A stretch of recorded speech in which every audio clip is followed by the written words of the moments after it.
अध्याय एक जुनून। अरे आकाश, जरा इधर आ और कल की परिवर्तित लड़ाई के हाइलाइट्स देख। एक लड़का अपनी क्लास की सीट से चिल्लाया। स्कूल की घंटी की आवाज हॉल में गूंज उठी, जो लंच के समय का संकेत था। तुरंत अपनी डेस्क के नीचे से दराज खोलते हुए लड़के ने एक चीज बाहर निकाली। हालांकि यह उम्मीद के मुताबिक टिफिन नहीं था, बल्कि लड़के ने एक टैबलेट निकाला और उसे मेज पर रखा, उसे टिकाया ताकि वह आराम से वीडियो देख सके।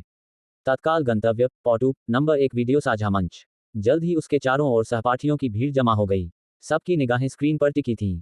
अगर तू 5 सेकंड में यहां नहीं आया तो मैं तेरे बिना ही वीडियो शुरू कर रहा हूं, गौरव ने चेतावनी दी। अपने दोस्त की ओर देखते हुए उसने देखा कि आकाश अपनी डेस्क के नीचे किसी चीज से खेलने में मग्न है। वह देख सकता था कि आकाश अपने घुटनों को ऊपर नीचे कर रहा था और उसने ये सुनिश्चित किया था कि वह अपने कामों को दूसरों की नजरों से छुपाए। गौरव को लगने लगा था कि उसका दोस्त कुछ ऐसा कर रहा है जिससे वह बड़ी मुसीबत में पड़ सकता है। यार, हम क्लास के बीच में हैं, चल भी। अगर इतनी ही बेचैनी है तो कम से कम बाथरूम चला जा, गौरव ने सोचा। बस 1 सेकंड दे दे, ठीक है, आकाश ने वापस चिल्लाया। क्या तुझे दिख नहीं रहा कि मैं किसी जरूरी काम में लगा हूं? अपनी डेस्क के नीचे आकाश अपने फोन को घूर रहा था। उसे एक संदेश मिला था और वह निश्चित नहीं था कि जवाब कैसे दे। ये पहले से ही 5वीं बार था जब उसने अपना जवाब टाइप किया था, लेकिन वह उसे डिलीट कर देता था क्योंकि वह उसे अपर्याप्त लग रहा था। आज शाम 6 बजे वहीं आ जाना, संदेश में लिखा था। डू नन डन डन ना ना। शुरुआती थीम गाने की आवाज बजने के साथ आकाश समझ गया कि वे वास्तव में उसके बिना शुरू हो गए थे। उसने एक उचित प्रकार का जवाब सोचने की कोशिश छोड़ दी थी और अपनी हड़बड़ी में उसने एक अक्षर लिखा, क। ये बच्चा खुद को क्या समझता है? एक आदमी ने निराशा में चिल्लाया जैसे ही उसे अपने छोर पर संदेश मिला। इस बीच आकाश भीड़ में धक्का मुक्की करके दूसरों के पास पहुंच गया था, जिससे वह अपने दोस्त गौरव के ठीक पीछे खड़ा हो सका। ठीक समय पर, क्योंकि लड़ाई शुरू होने ही वाली थी। दो आदमी टाइट शॉर्ट्स में एक दूसरे के विपरीत खड़े थे। उनके एब्स और मांसपेशियां पूरी तरह से प्रदर्शित थीं। उस दिन की लड़ाई के लिए उन्होंने जितनी भी कड़ी मेहनत की थी, उस पर उन्हें गर्व था। एक कोने में 90 किलोग्राम वजन वाला, लगातार 13 लड़ाइयों में अपराजित करण सिंघानिया खड़ा था। एक छोटी दाढ़ी और काले स्पाइक्स वाले बाल जो साइड से छोटे थे। उसका प्रतिद्वंद्वी 86 किलोग्राम वजन वाला, इसी तरह लगातार 10 जीत का रिकॉर्ड रखने वाला समीर दीवान था। वह एक छोटा गंजा आदमी था जिसकी मुस्कान कुछ अजीब थी। अरे, क्या तुम्हें नहीं लगता कि ये दोनों थोड़े थोड़े गौरव और आकाश जैसे दिखते हैं? छात्रों में से एक ने अचानक कहा। अरे बाप रे, तुम सही कह रहे हो, वे बिल्कुल उन दोनों जैसे दिखते हैं। भीड़ में मौजूद छात्र इस खोज पर एक साथ हंसे। गौरव और आकाश को छोड़कर हर कोई। दुर्भाग्य से दोनों दोस्तों और लड़ाकों के बीच समानता से इनकार करना मुश्किल था। हालांकि आकाश के चेहरे पर बाल नहीं थे, भले ही वह 16 साल का था, वह कभी भी अपने चेहरे, शरीर, छाती या पैरों पर एक भी बाल नहीं उगा सका। वह बाल रहित था। ये वो जीन्स थे जिनकी कुछ महिलाएं कामना करती थीं। हालांकि उसके एक क्षेत्र में बाल थे, उसने वादा किया और सुनिश्चित किया कि सभी को ये पता हो। यह एक ऐसी घटना थी जिसे उसके कई पुरुष सहपाठी भूलना चाहते थे। इसके बारे में बहुत चिढ़ाए जाने के कारण उसने सभी को सबूत दिखाने का फैसला किया। बेशक, अपने साथी सहपाठियों को अपनी झलक दिखाना इसे साबित करने का सबसे अच्छा तरीका नहीं था और इसके कारण उसे 1 हफ्ते की हिरासत मिली थी। कम से कम उसने ये सुनिश्चित किया कि यह पुरुषों की क्लास के दौरान हो, अन्यथा ये और भी बुरा हो सकता था। फिर भी उसके बाल पहले परिचित लड़ाके जैसे ही थे, बस उसके बालों का रंग हरा था। यह उसके बालों का प्राकृतिक रंग नहीं था, बल्कि एक निर्णय था जो उसने गर्मियों में लिया था। जब वह इस तरह से कक्षा में आया तो शुरू में हर कोई हैरान था, लेकिन साथ ही आकाश के लिए ऐसा कुछ अजीब करना भी इतना अजीब नहीं था। उसकी पहले से ही हमेशा अजीब, बेतुकी हरकतें करने की प्रतिष्ठा थी। जहां तक आकाश के सबसे अच्छे दोस्त गौरव का सवाल था, वह वीडियो में दूसरे आदमी की हुबहू नकल लग रहा था। उसके बाल पूरी तरह से गंजे नहीं थे, लेकिन छोटी ईना नाई के पास जाने पर वह हमेशा नंबर 1 कट करवाता था। जब आकाश ने उससे उसके केश विन्यास के बारे में पूछा तो उसके दोस्त ने समझाया था कि इसे ऐसे बनाए रखना कम रखरखाव वाला था। जीवन में उसका यही आदर्श वाक्य था। उसे कंप्यूटर, गेम्स, टीवी शो और किताबें जैसी चीजें पसंद थीं। ऐसी चीजें जो उससे बात नहीं कर सकती थीं। गौरव को लोगों से बातचीत करना इतना नापसंद था कि उसने सुपरमार्केट में सेल्फ सर्विस स्कैनर के अलावा कहीं भी जाने से मना कर दिया। यह विचार कि कोई उसके साथ किसी ऐसी चीज के बारे में बातचीत करने की कोशिश करेगा जो उसे पसंद नहीं है, उसे कंपकंपी दिलाने के लिए काफी था। उनके चरित्रों में पूर्ण अंतर को देखते हुए यह अजीब था कि ये दोनों लड़के पहले दोस्त कैसे बन गए, लेकिन किसी तरह ये काम कर गया था। जबकि उनके सहपाठी सब हंसने में व्यस्त थे, लड़ाई शुरू हो गई थी। जैसे ही घंटी बजी थी, रिंग में दोनों पुरुषों की उपस्थिति थोड़ी बदलने लगी थी। देवियों और सज्जनों, ऐसा लगता है कि हमारे परिवर्तित शुरू से ही पूरी ताकत से शुरुआत कर रहे हैं। इस मैच के उद्घोषक ने भीड़ को उत्साहित किया। करण में सबसे उल्लेखनीय बदलाव उसके बड़े हुए नाखून और उसकी त्वचा का रंग था जो थोड़ा पीला हो गया था। उसकी बांह पर ऊपर नीचे काले धब्बे दिखाई देने लगे और उसके चेहरे पर फर के छोटे छोटे पैच आ गए। दूसरी तरफ समीर के गाल फूल गए थे और उसके परिवर्तन के बाद उसके पैर थोड़े जालीदार दिखाई दिए। जैसा कि आप देख सकते हैं, करण एक चीता जैसे जानवर पर आधारित परिवर्तित है, जबकि उसका प्रतिद्वंद्वी समीर एक मेढक प्रकार पर आधारित है। अगर मैं कहूं तो यह एक दिलचस्प मुकाबला होने वाला है, उद्घोषक चिल्लाया। रूपांतरण में 1 सेकंड से भी कम समय लगा और पहला कदम उठाने वाला समीर था। उसने अपनी मेढक जैसी जीभ बाहर निकाली और करण की बांह को पकड़ लिया। करण के चेहरे पर बस घिनौना चिल्ला रहा था। उसने अपनी बांह को कस लिया, जिससे उसके पहले से ही विशाल डोले और भी बड़े आकार में बढ़ गए। नसें दिख आई दे रही थीं, व्यवहारिक रूप से बाहर निकली हुई थीं और एक ही झटके से वह अपने प्रतिद्वंद्वी की जीभ काटने में कामयाब रहा। हाँ, आकाश चिल्लाया। शाबाश करण। छोटे पिंजरे में तेजी से भागते हुए वह किसी भी सामान्य इंसान से तेजी से दौड़ा। उसी समय समीर कूद गया था, अपने मेढक संचालित पैरों की बदौलत की सी भी सामान्य व्यक्ति से ऊंचा कूद रहा था। अफसोस, ये काफी तेज नहीं था। करण उसे पैर से पकड़ने में कामयाब रहा इससे पहले कि उसने प्रतिद्वंद्वी को जमीन पर पटक दिया। रेफरी को इस मैच में करण को विजेता और इस परिवर्तित लड़ाकू की शुरुआत प्रतियोगिता का विजेता घोषित करने में ज्यादा देर नहीं लगी। बच्चे और हर कोई जो देख रहा था, उसे एक परिवर्तित मैच के रूप में जाना जाता था। ये वर्तमान में विश्व स्तर पर सबसे लोकप्रिय युद्ध खेल था, ज्यादातर इसलिए क्योंकि इसमें मनुष्यों की एक नई नस्ल थी जिसे परिवर्तित कहा जाता था। हालांकि कुछ लोगों ने तर्क दिया कि क्या उन्हें अब भी इंसान कहा जा सकता है। मनुष्यों ने प्राचीन जीवाश्मों की खोज की थी जो उन प्राचीन जानवरों से संबंधित थे जो कभी पृथ्वी पर घूमते थे। वे निस्संदेह आज के जानवरों के जनक थे, बस अधिक भयंकर, बड़े और अधिक शक्तिशाली थे। अंत में एक वैज्ञानिक ने एक बड़ी सफलता हासिल की और मनुष्यों को परिवर्तित करने का एक तरीका खोजा जो उसे जीवाश्म के डीएनए को एक इंसान में इंजेक्ट करने की अनुमति देगा, जिससे लोग अब परिवर्तित के रूप में जानते थे। इन विशेष मनुष्यों में अपनी उपस्थिति बदलने की क्षमता थी, अपने शरीर के अंगों को बदलने की क्षमता थी ताकि वे उन जानवरों की नकल कर सकें जिनमें उन्हें भरा गया था। वे सामान्य मनुष्यों की तुलना में अधिक मजबूत, तेज और यहां तक कि धीमी गति से बूढ़े होते थे। अगर किसी को कभी कोई बीमारी लग जाती थी, तो यह मानव संरचना को उस बिंदु तक बदल सकती थी जहां यह एक नए शरीर जैसा महसूस होता था, जिससे ऐसी चीज से छुटकारा मिल जाता था। लेकिन हर कोई परिवर्तित नहीं बन सकता था।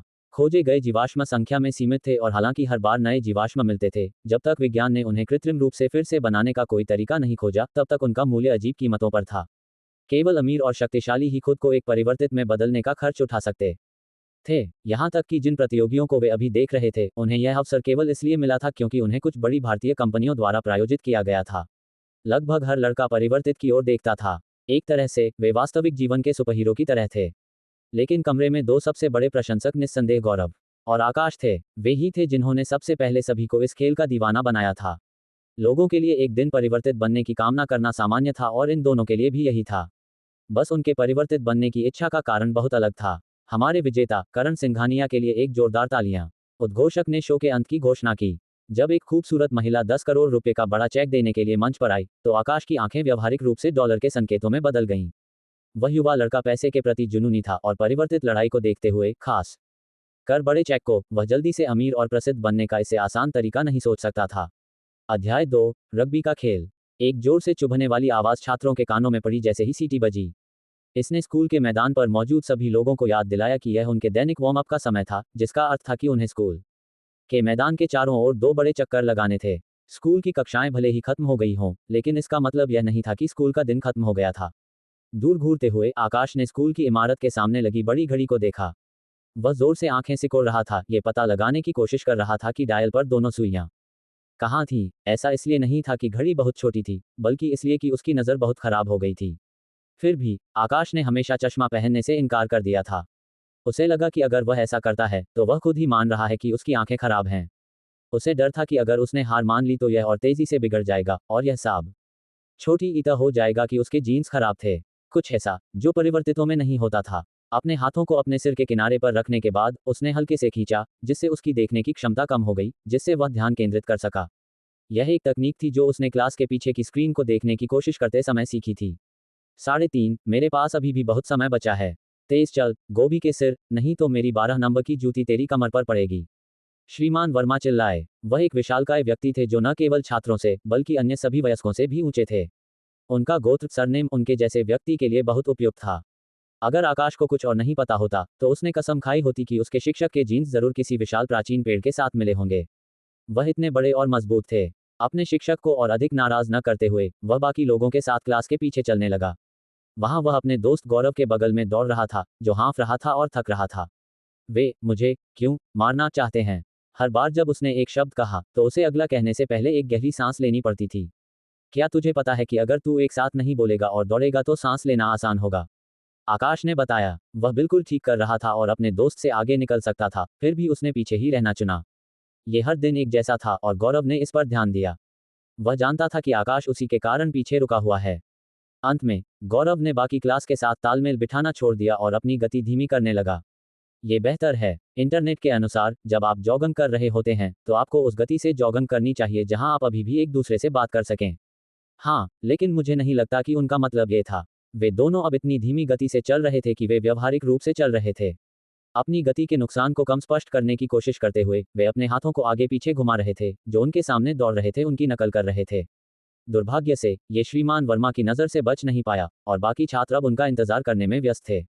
बस यहाँ आ जाओ, तुम सब जियो, उन्होंने आज्ञा दी। एक बार जब छात्र कतार में खड़े हो गए तो श्रीमान वर्मा ने अपने ठीक सामने जमीन पर एक रग्बी गेंद रखी। लाइनअप में से उन्होंने ब्लैक नाम के सबसे बड़े छात्र को चुना। ब्लैक नाम यहाँ भारतीय नाम में नहीं बदला गया है क्योंकि यह एक ऐसा नाम है जो अक्सर भारतीय स्कूलों में भी पाया जाता है, लेकिन अगर आवश्यक हो तो इसे बलराज में बदला जा सकता है। अभी के लिए इसे ब्लैक ही रहने देते हैं। वह उनकी क्लास का गर्व था। वह प्रकार जो इतना अच्छा था कि सच होने में मुश्किल लगता था और आमतौर पर केवल फिल्मों में मुख्य किरदार के रूप में दिखाई देता था। हालांकि यह कोई फिल्म नहीं थी और वह अपने साथी छात्रों के ठीक सामने था। ब्लैक की त्वचा सुनहरी रंग की थी और उसके भूरे रंग के बाल लहराते हुए थे जिनमें सही मात्रा में घुंघरालेपन थे। इसे खत्म करने के लिए उसका शरीर स्वाभाविक रूप से पतला पेशी वाला था, जो खेल में उत्कृष्टता प्राप्त करने के लिए डिजाइन किया गया था। यार, वे कहते हैं कि 10% लड़के 90% लड़कियों से मेल खाते हैं, गौरव ने ब्लैक को देखते हुए आकाश से फुसफुसाया। बाइंड पर मेरा मतलब है, ऐसा नहीं है कि मैंने उस ऐप का खुद इस्तेमाल किया है।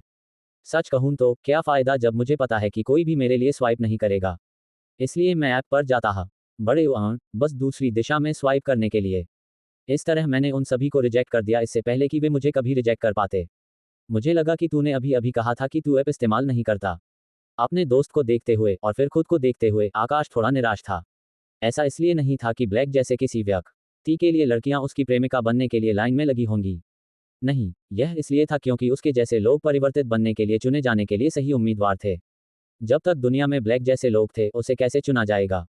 मैं शब्दों को काटूंगा नहीं। हम सभी जानते हैं कि यहाँ ब्लैक हमारी टीम में सबसे अच्छा है। तुम लोगों के लिए बुरा है कि अन्य टीमों में भी सैकड़ों ब्लैक हैं। श्रीमान वर्मा ने अपना बहुत प्रेरणादायक भाषण दिया। इस टीम में जिस चीज़ की कमी है वह है एक अच्छी रक्षा पंक्ति। ऐसे लोग जो टैकल कर सकें।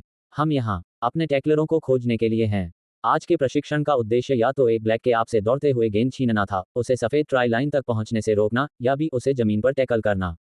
पहले कुछ छात्रों को प्रयास करते और असफल होते देखने के बाद ये स्पष्ट हो गया कि यह एक असंभव कार्य था। आखिरकार आकाश की बारी आई। श्रीमान वर्मा को वास्तव में आकाश से कोई ऊंची उम्मीदें नहीं थीं, लेकिन स्कूल के नियमों के अनुसार हर किसी को एक समान मौका मिलना चाहिए। सीटी बजी और ब्लैक ने गेंद को कसकर पकड़ते हुए, जैसे कि यह एक नवजात शिशु हो, अपनी ओर बुलडोज करना शुरू कर दिया। अरे अरे, क्या तू मुझ पर आसानी से नहीं जा सकता? गेंद पर कसकर पकड़े हुए देखकर मेरे कमजोर छोटे हाथ इसे उससे कभी नहीं छीन पाएंगे। मैं केवल एक ही चीज कर सकता हूं, वह है टैकल के लिए जाना। आगे बढ़ते हुए आकाश ने ब्लैक का सामना करने की इच्छा शक्ति जुटाई।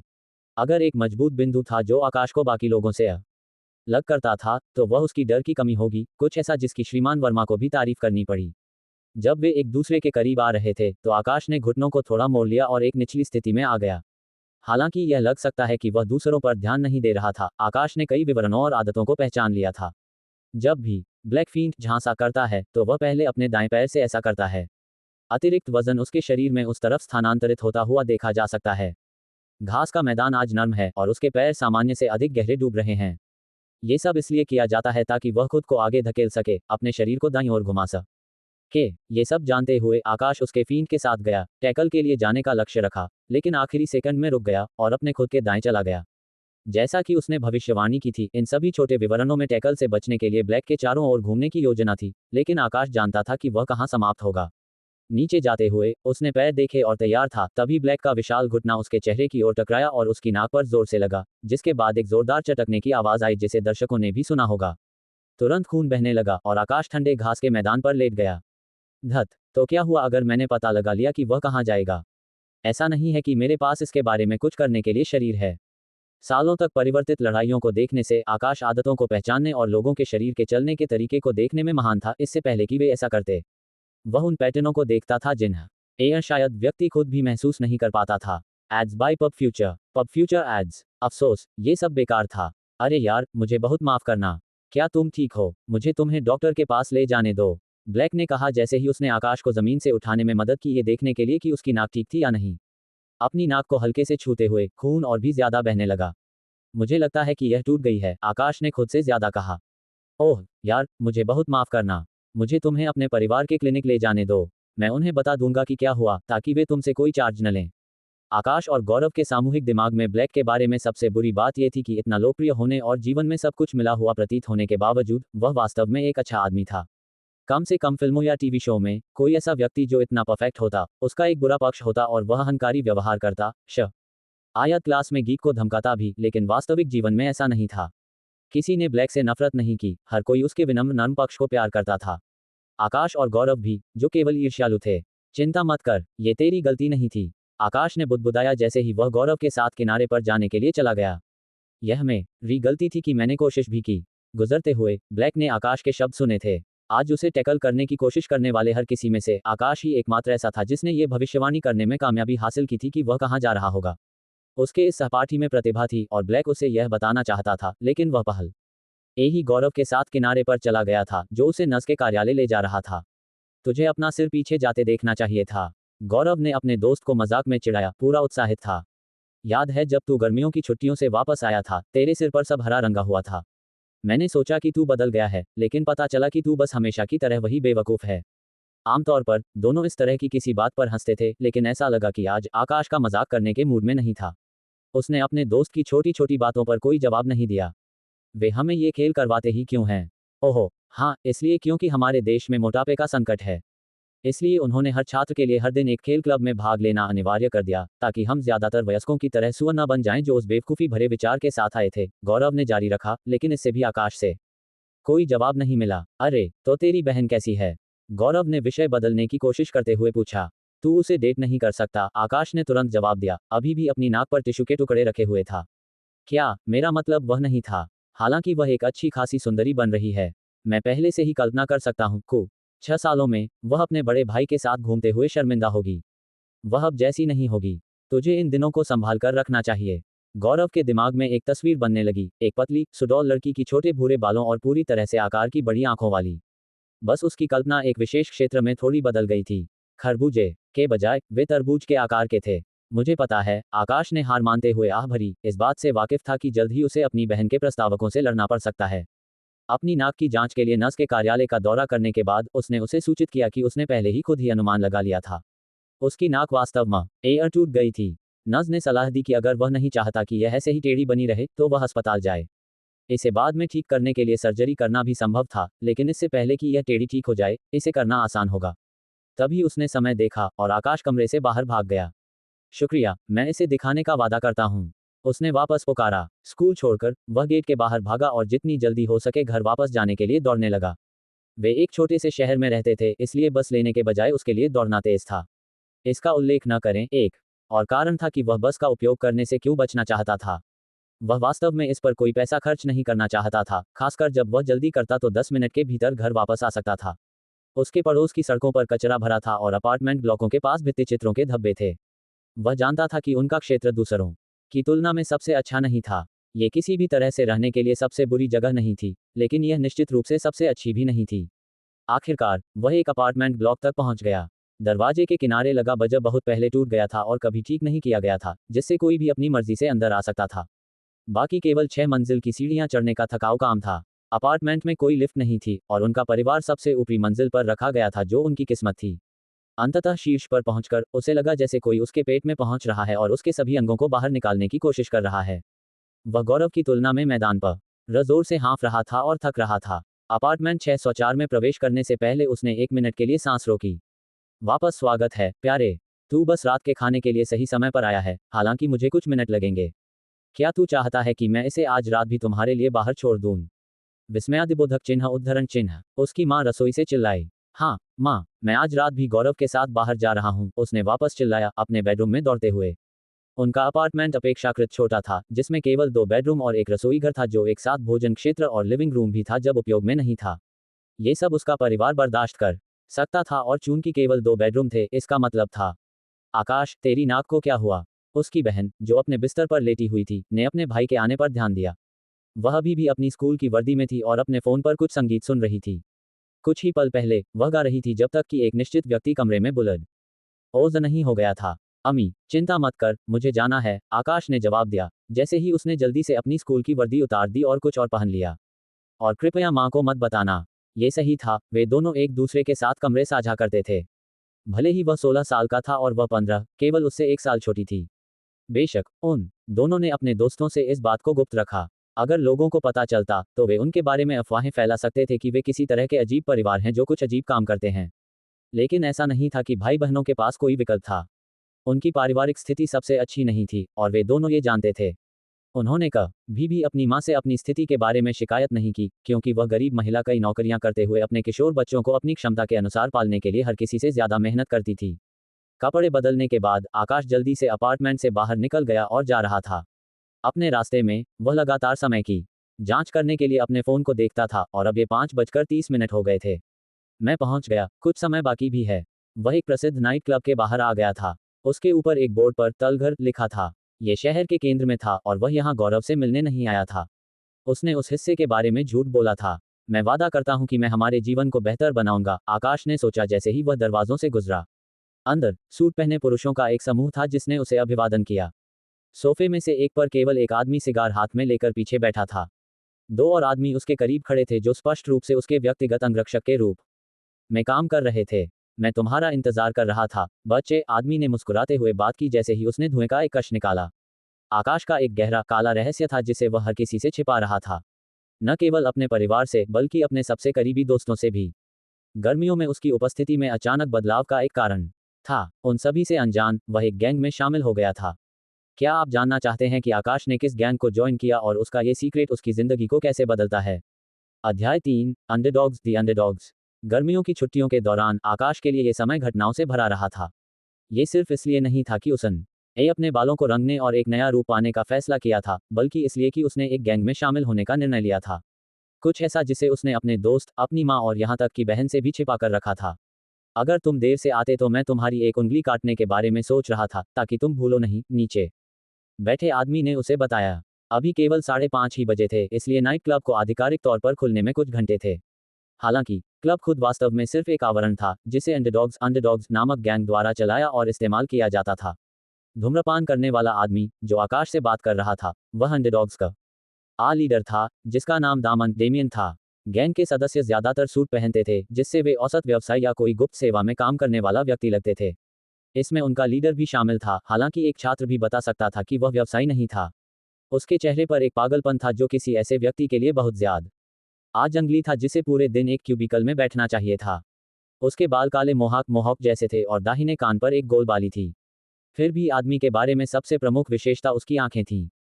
वे एक पागल आदमी की आंखें थीं।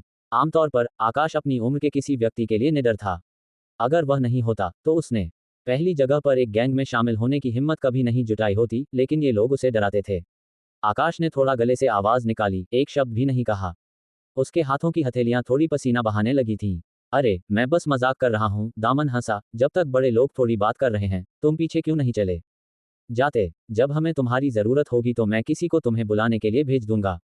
चलते समय आकाश थोड़ा कांप रहा था। ये बताना मुश्किल था कि दामन इस तरह की सजा के बारे में वास्तव में मजाक कर रहा था या नहीं। कई बार ऐसा हुआ था जब उसे लीडर को अपने ही आदमियों में से एक का अंक आते हुए देखने के लिए मजबूर किया गया था। इस गैंग में शामिल होने से पहले आकाश ने गैंग्स पर कुछ शोध करने का फैसला किया था। दुर्भाग्य से उसने केवल कुछ कॉमिक्स और मंगा किताबें ही पढ़ी थीं, और सच कहूं तो इससे वह इस निष्कर्ष पर पहुंचा था कि यह ज्यादा परेशानी वाला नहीं होगा। यहां तक कि अजीब इंटरनेट खोजों और फिल्मों ने भी गैंग्स का रोमांटिक चित्रण किया था। अफसोस, एक वास्तविक गैंग में होना उन कॉमिक्स और मंगा किताबों जैसा बिल्कुल नहीं निकला था। अंडरडॉग्स के सदस्य लाभ कमाने के लिए कुछ भी करते थे। वे नशीली दवाएं बेचने, मारने, चोरी करने या दूसरों से जबरन वसूली करने से कतराते नहीं थे। कई बार आकाश ने सिर्फ छोड़ने की कामना की थी, लेकिन 2 चीजें उसे वहां रोके हुए थीं। उनमें से एक थी जगह छोड़ने का डर। क्या वे उसे जाने भी देंगे? जो कुछ उसने देखा और सुना था उसके बाद, यह एक सवाल था जिसे उसने जोर से पूछने की हिम्मत नहीं की। चल आकाश, तू ये कर सकता है।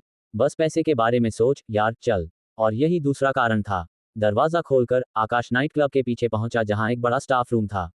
अंदर अन्य किशोर थे जो उसकी उम्र से ज्यादा दूर नहीं थे, एक सोफे पर बैठे थे। वह उनके बगल में बैठ गया, लेकिन उनमें से एक ने भी एक शब्द नहीं कहा। आकाश ने उन्हें पहले कुछ बार देखा था, लेकिन जितना वह बता सकता था, उनमें से कोई भी उसके स्कूल नहीं जाता था। उन्हें देखते हुए उसने सोचा कि उनके यहाँ होने के क्या कारण हो सकते हैं। आज वे वहाँ क्यों थे, ये तो वह जानता था, लेकिन उन्होंने एक गैंग में शामिल होने का फैसला क्यों किया था। उसकी उम्र के ज्यादातर लोग केवल जरूरत के कारण ही शामिल होते हैं। इस समय दुनिया रहने के लिए एक कठिन जगह थी। स्वायत्त मशीनरी के परिचय के बाद से अर्थव्यवस्था बहुत प्रभावित हुई थी। इसने नई नौकरियां पैदा की थी, लेकिन साथ ही कई पुरानी नौकरियों को भी खत्म कर दिया था। आकाश के अपने परिवार ने भी इसके परिणामों का सामना किया था। उसकी बूढ़ी मां ने पुर्जों को छांटने वाली एक फैक्ट्री कार्यकर्ता के रूप में अपनी नौकरी खो दी थी, लेकिन वह अकेली नहीं थी। बड़े पैमाने पर बेरोजगारी ने कई परिवारों को बर्बाद कर दिया था। इस सब का सरकार का समाधान नई कौशलों और विभागों में पुनः प्रशिक्षण की पेशकश करना था, जिनकी दुनिया को अब आवश्यकता थी, जैसे साइबर सुरक्षा, प्रोग्रामिंग, इंजीनियरिंग, मैकेनिक और इसी तरह। लेकिन उसके पास जो थोड़ा सा समय था, उसमें किसी भी प्रकार के प्रशिक्षण से गुजरना उसके लिए बहुत मुश्किल साबित हुआ था। तब से वह छोटे मोटे काम कर रही थी। इस सब ने कस्बों और शहरों के भीतर एक स्तरीय प्रणाली बनाई थी, जिससे अमीर और गरीब के बीच का विभाजन और भी स्पष्ट हो गया था। टियर-5 सबसे निचला था, जबकि टियर 1 सबसे ऊंचा होगा। ये स्तर इस बात पर आधारित थे कि उनका मासिक सकल घरेलू उत्पाद जीडीपी कितना ऊंचा था। जीवन की गुणवत्ता, प्रौद्योगिकी, चिकित्सा देखभाल, ये सभी चीजें बेहतर थी जितना अधिक पैसा एक कस्बा या शहर उत्पन्न करता था। हालांकि एक क्षेत्र था जिसने इस वजह से तेजी से विकास करना शुरू कर दिया था, और वह था संगठित अपराध। यह उनके लिए अत्यधिक लाभदायक था, क्योंकि वे वास्तव में हताश लोगों को सेवा देते थे और उनका शोषण करते थे, जो टियर 5 में रहने वाली छोटी इसी भी चीज से चिपके रहते थे, जबकि उच्च स्तरों में सबसे ऊपर वालों की भी सेवा करते थे। गैंग सभी स्तरीकृत शहरों में मौजूद होंगे और अक्सर बिचौलिए के रूप में एक साथ काम करेंगे।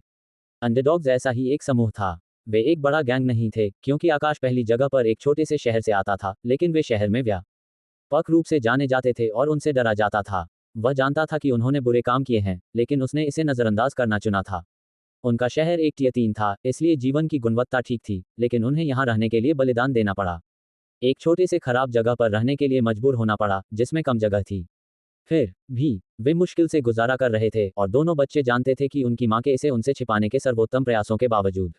आकाश ने वे बिल देखे थे जो मेल में आते थे। अगर यह जारी रहा तो यह बस समय की बात होगी जब उन्हें एक निचले स्तर के शहर में जाना पड़ेगा। शिक्षा बदतर होगी और अपराध दर अधिक होगी। वह ऐसा नहीं होने देगा। उनका जीवन पहले से ही बकवास बन गया था और वह नहीं चाहता था कि यह और बिगड़े। नहीं, वह अपनी मां और अपनी छोटी बहन के लिए एक बेहतर भविष्य चाहता था, भले ही उसे इसके लिए कीमत चुकानी पड़े। वह बड़ा भाई था, घर का एकमात्र पुरुष, और वह अपनी मां का एहसान चुकाना चाहता था, जो मुश्किल समय में भी उनकी देखभाल करती रही थी। वह उस आदमी की तरह भागना नहीं चाहता था। स्टाफ रूम में इंतजार करते हुए डबल दरवाजे अचानक फिर से खुल गए। जब आकाश ने देखा कि वह कौन था, तो उसकी आंखें उत्साह से चमक उठीं। अरे बच्चे, तुम फिर से यहाँ हो। आदमी ने अपने चेहरे पर मुस्कुराहट के साथ उसका अभिवादन किया। करण, मैंने आज सुबह तुम्हारी लड़ाई देखी। बधाई हो, आकाश ने सोफे से उछलते हुए कहा। Ads by pub future. जो आदमी कमरे में दाखिल हुआ था, वह वही था जिसे वह आज दिन में गौरव और उनके सहपाठियों के साथ देख रहा था। परिवर्ती लड़ाई का विजेता। अधिकांश परिवर्तित किसी प्रकार के संगठन के लिए काम करते थे, और करण भी अलग नहीं था। वह अंडरडॉग्स के लिए भी काम करता था। वे उसके प्रायोजक थे, या कम से कम वे उस कंपनी के मालिक थे जिसका करण हिस्सा था। आकाश को यह नहीं पता था कि उनके बीच संबंध कैसे बने। फिर भी वह कल्पना नहीं कर सकता था कि अंडरडॉग्स ने करण पर कितना पैसा लगाया होगा ताकि वह आज का परिवर्तित सेमी सुपरस्टार बन सके।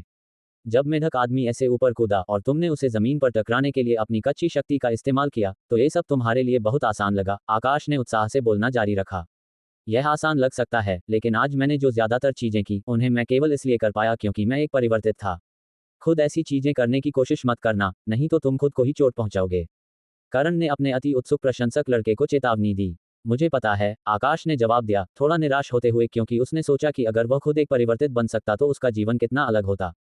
उसके चेहरे पर अजीब सा भाव देखकर और आकाश के बारे में कुछ और नोटिस करते हुए, करण के सिर के ऊपर एक बल्ब जला। मुझे पता है, तुम्हारे पास अपना काम करने से पहले कुछ समय होगा, है ना? मेरे साथ आओ, करण ने आदेश दिया। और चिंता मत करो, अगर दामन तुम्हें बुलाता है तो मैं कहूंगा कि तुम मेरे साथ थे। आकाश को नहीं पता था कि क्या हो रहा है, लेकिन उसने करण पर भरोसा किया और उसका पीछा करने का फैसला किया। जब से वह गैंग में शामिल हुआ था, हर कोई उसे थोड़ा डरावना लगता था, सब कुछ करण को छोड़कर। परिवर्तित के साथ सब कुछ बस क्लिक हो गया। अच्छी बात यह थी कि करण को भी समूह के लिए काफी मूल्यवान संपत्ति माना जाता था, इसलिए वह ऐसी चीजों से बच सकता था जो दूसरे नहीं कर सकते थे। अगर करण ने कहा कि वह मुसीबत में नहीं पड़ेगा तो उसे छोटे सुरक्षित रहना चाहिए। वे दोनों स्टाफ रूम से बाहर निकले और खाली क्लब रूम में से एक में चले गए। ये काफी बड़ा क्लब था जिसमें 3 अलग अलग कमरे थे जो अक्सर 3 अलग अलग प्रकार के संगीत बजाते थे। अभी वे जिसे चीज रूम कहा जाता था उसमें थे। यह आमतौर पर उस समय के पसंदीदा हिट्स बजाता था जब आकाश की माँ उसकी उम्र की रही होगी। फिर भी दिन के दौरान ये पूरी तरह से अलग दिखता था। बत्तियां चालू थीं, इसलिए कोई फैंसी रंगीन रोशनी नहीं थी और ऊपर की डिस्को बॉल कम खास लग रही थी। हम यहाँ क्या कर रहे हैं? आकाश ने पूछा। तुम मुझसे अपने साथ नाचने या ऐसा कुछ करने के लिए नहीं कहने वाले हो, है ना? उद्धरण चिन्ह। करण हंसने लगा। आकाश में उसे हंसाने की प्रतिभा लगती थी। नहीं, तुम बेवकूफ। मैं तुम्हें लड़ना सिखाने जा रहा हूँ। लड़ना कैसे है? मुझे ये सीखने की जरूरत क्यों होगी? करण ने अपनी खुद की नाक की ओर इशारा किया और तभी आकाश को एहसास हुआ। उसकी नाक अभी भी रग्बी अभ्यास से टूटी हुई थी। होह, रुको, मुझे लगता है कि उसे गलतफहमी हुई है। क्या वह सोचता है कि मुझे धमकाया जा रहा है या कुछ और? नहीं, रुको, ये है। तुम्हें खुद को समझाने की जरूरत नहीं है। मुझे यकीन है कि दूसरे आदमी की शक्ल और भी बुरी होगी। वैसे भी, तुम्हें बस कुछ बुनियादी चीजें दिखाना अच्छा होगा। जिस तरह का काम तुम कर रहे हो, कौन जानता है कि यह कब काम आएगा? करण ने उसे बीच में ही टोक दिया। आकाश ने और कुछ नहीं कहा। उसने फैसला किया कि अगर उसने इस गलतफहमी को दूर करने की कोशिश की तो वह बेवकूफ़ी होगी। इसके अलावा, चूंकि उसके आइडल में से एक ने उसे एक निजी पाठ की पेशकश की थी, तो इससे बाहर निकलने की कोशिश करना मूर्खता होगी। ये करण के उसे पहला बुनियादी मुक्का बॉक्सिंग में एक जब दिखाते हुए शुरू हुआ। हवा में मुक्का मारते हुए उसने इसे कुछ बार प्रदर्शित किया। कुछ प्रमुख बिंदु जो आकाश ने इससे लिए वह यह था कि करण का दायां हाथ हमेशा उसके चेहरे के किनारे को ढंके रहता था, यहां तक कि मुक्का फेंकते समय भी। मुक्का बाहर फेंकते समय बायां पैर थोड़ा मुड़ता था, उसी समय उसकी कमर भी अंदर चली जाती थी। एक धक्के के बजाय मुक्का एक तरह का झटका था। अब इन चीजों को आजमाने की आकाश की बारी थी और उसने अपने सिर में सभी कदमों को दोहराया। उसने कुछ बार मुक्का मारा और यह अच्छा लगा और सही महसूस हुआ। लगता है मेरे अंदर इसके लिए प्रतिभा है। शायद मुझे इसके बजाय एक बॉक्सिंग क्लब में शामिल होना चाहिए। तुम क्या सोचते हो? आकाश ने पूछा, लेकिन अपना सिर मोड़कर वह करण के चेहरे पर निराशा का भाव देख सकता था। माफ करना, करण ने अपने सिर के पीछे सहलाते हुए कहा। तुम्हारा मुक्का अच्छा है, हरकतें सही हैं और तुमने सब कुछ ठीक किया। आकाश को लगा कि एक बड़ा लेकिन आने वाला है। लेकिन तुम्हारा मुक्का बहुत धीमा है। क्या यह उतना ही तेज और कठिन है जितना तुम जा सकते हो? करण ने पूछा। आकाश उसे यह बताना पसंद करता कि ऐसा नहीं है, लेकिन दुर्भाग्य से यह एक झूठ होगा। वह बिना रुके अपनी पूरी कोशिश कर रहा था। चीजें हमेशा उसके लिए इसी तरह समाप्त होती थीं। वह सिद्धांत को समझता था कि चीजें कैसे काम करती हैं, फिर भी किसी कारण से वह उस तरह से प्रदर्शन करने में असमर्थ था जैसा उसने अपने सिर में कल्पना की थी। चीज रूम के दरवाजे खुले और उनके प्रशिक्षण सत्र में बाधा डाली। सूट पहने आदमियों में से एक अंदर चला गया। तुम यहाँ हो, मालिक तुम्हें ढूंढ रहे थे। जब आकाश पहले क्लब रूम में लौटा तो उसने दामन को अभी भी सोफे पर बैठा देखा। उसके सामने आकाश सहित 5 बच्चे थे, सभी बड़ी ईदे खड़े थे और आदेशों का इंतजार कर रहे थे। मेज पर 5 धातु के ब्रीफकेस थे जो एक अद्वितीय कोड के साथ बंद थे। तुम लोगों के काम पर जाने का समय आ गया है, दामन ने कहा। यह आकाश का संगठन में काम था। उसने एक ट्रांसपोर्टर के रूप में काम किया और आज रात उसका काम इन सूटकेसों में जो कुछ भी था उसे पहुंचाना होगा। जबकि दामन काम के विवरण को समझाने में व्यस्त था, किसी चीज ने आकाश की आंखों को पकड़ लिया था। ये बस एक संक्षिप्त क्षण के लिए था, इसलिए वह अनिश्चित था कि उसकी आंखों ने उसके साथ कोई चाल चली होगी या नहीं, लेकिन उसे लगा कि उसने कुछ बहुत अजीब देखा है। क्या वह ब्रीफकेस अभी हिला? आकाश का काम शुरू हो चुका है, लेकिन ब्रीफकेस के हिलने का मतलब क्या हो सकता है? क्या इस बार उसका काम पहले से ज्यादा खतरनाक है? अध्याय 4, प्रणाली द सिस्टम। दामन की आज के विशेष कार्य के बारे में व्याख्या जारी रही। उनके सामने 5 ब्रीफकेस थे और वे 5 लोग थे। हर व्यक्ति छोटी ई को अपने सामने वाला सूटकेस सही स्थान पर सुरक्षित रूप से पहुंचाना था और स्वाभाविक रूप से उन सभी को अलग अलग स्थान दिए गए थे। दामन ने कुछ अन्य विवरणों का उल्लेख करना जारी रखा, लेकिन आकाश उस पर ज्यादा ध्यान नहीं दे रहा था। वह अभी भी अपने सामने वाले ब्रीफकेस पर ध्यान केंद्रित कर रहा था, उसके फिर से हिलने का इंतजार कर रहा था। आकाश इतना स्मार्ट था कि वह उनके 5 होने का कारण समझ सके। उनमें से कुछ नकली होने चाहिए, जो उन्हें चुराने की योजना बनाने वाले किसी भी व्यक्ति को भ्रमित करने के लिए मिलाए गए थे। अगर उसकी अंतर्ज्ञान सही थी, तो उसके सामने वाला असली था। वह और ये तथ्य कि उसने कसम खाई होगी कि उसने इसे चलते हुए देखा था, हालांकि जब से उसने इसे घूरना शुरू किया था, तब से यह एक सामान्य सूटकेस की तरह व्यवहार कर रहा था। क्या मैं कल्पना कर रहा हूँ? आकाश को खुद पर संदेह होने लगा। उसने सूट पहने हुए एक आदमी को देखा जो कि इसके सबसे करीब था। दोनों ने एक संक्षिप्त सेकंड के लिए आंखें मिलाईं इससे पहले कि आकाश ने नजर हटा ली। अगर उसने आंख से आंख मिलाना और जारी रखा, तो उसे चिंता थी कि उसे मार पड़ेगी। ठीक है, क्या कोई सवाल है? दामन ने पूछा। वहां खड़े छात्रों में से एक ने अपना हाथ उठाया। वह घुंघराले बालों वाला एक लंबा, कमजोर दिखने वाला लड़का था। वह संगठन में ज्यादा समय से नहीं था और आकाश ने उसे केवल एक दो बार देखा था। पैकेज में क्या है? लड़के ने पूछा। तुरंत आकाश ने अपनी मुट्ठी भींच ली और फर्श की ओर देखा क्योंकि वह जानता था कि आगे क्या होने वाला है। जैसा कि अपेक्षित था, कुछ सेकंड बाद उसने एक थप्पड़ की आवाज सुनी और अपनी आंख के कोने से छात्र को लुढ़कते हुए तारांकन देख सका। आदमी उसे फिर से मारने वाला लग रहा था, लेकिन दामन ने उसे बीच में ही रोक दिया। रुक जाओ। लड़का अभी नया है, इसलिए मैं उसे माफ कर दूंगा। फिर दामन ने दूसरों को देखा इससे पहले कि वह आकाश पर रुका। हरे वाले, उसे ट्रांसपोर्टर होने के नियम बताओ। हाँ बॉस, आकाश ने जवाब दिया, अपना शरीर घुमाकर लोगों की पंक्ति की ओर देखा।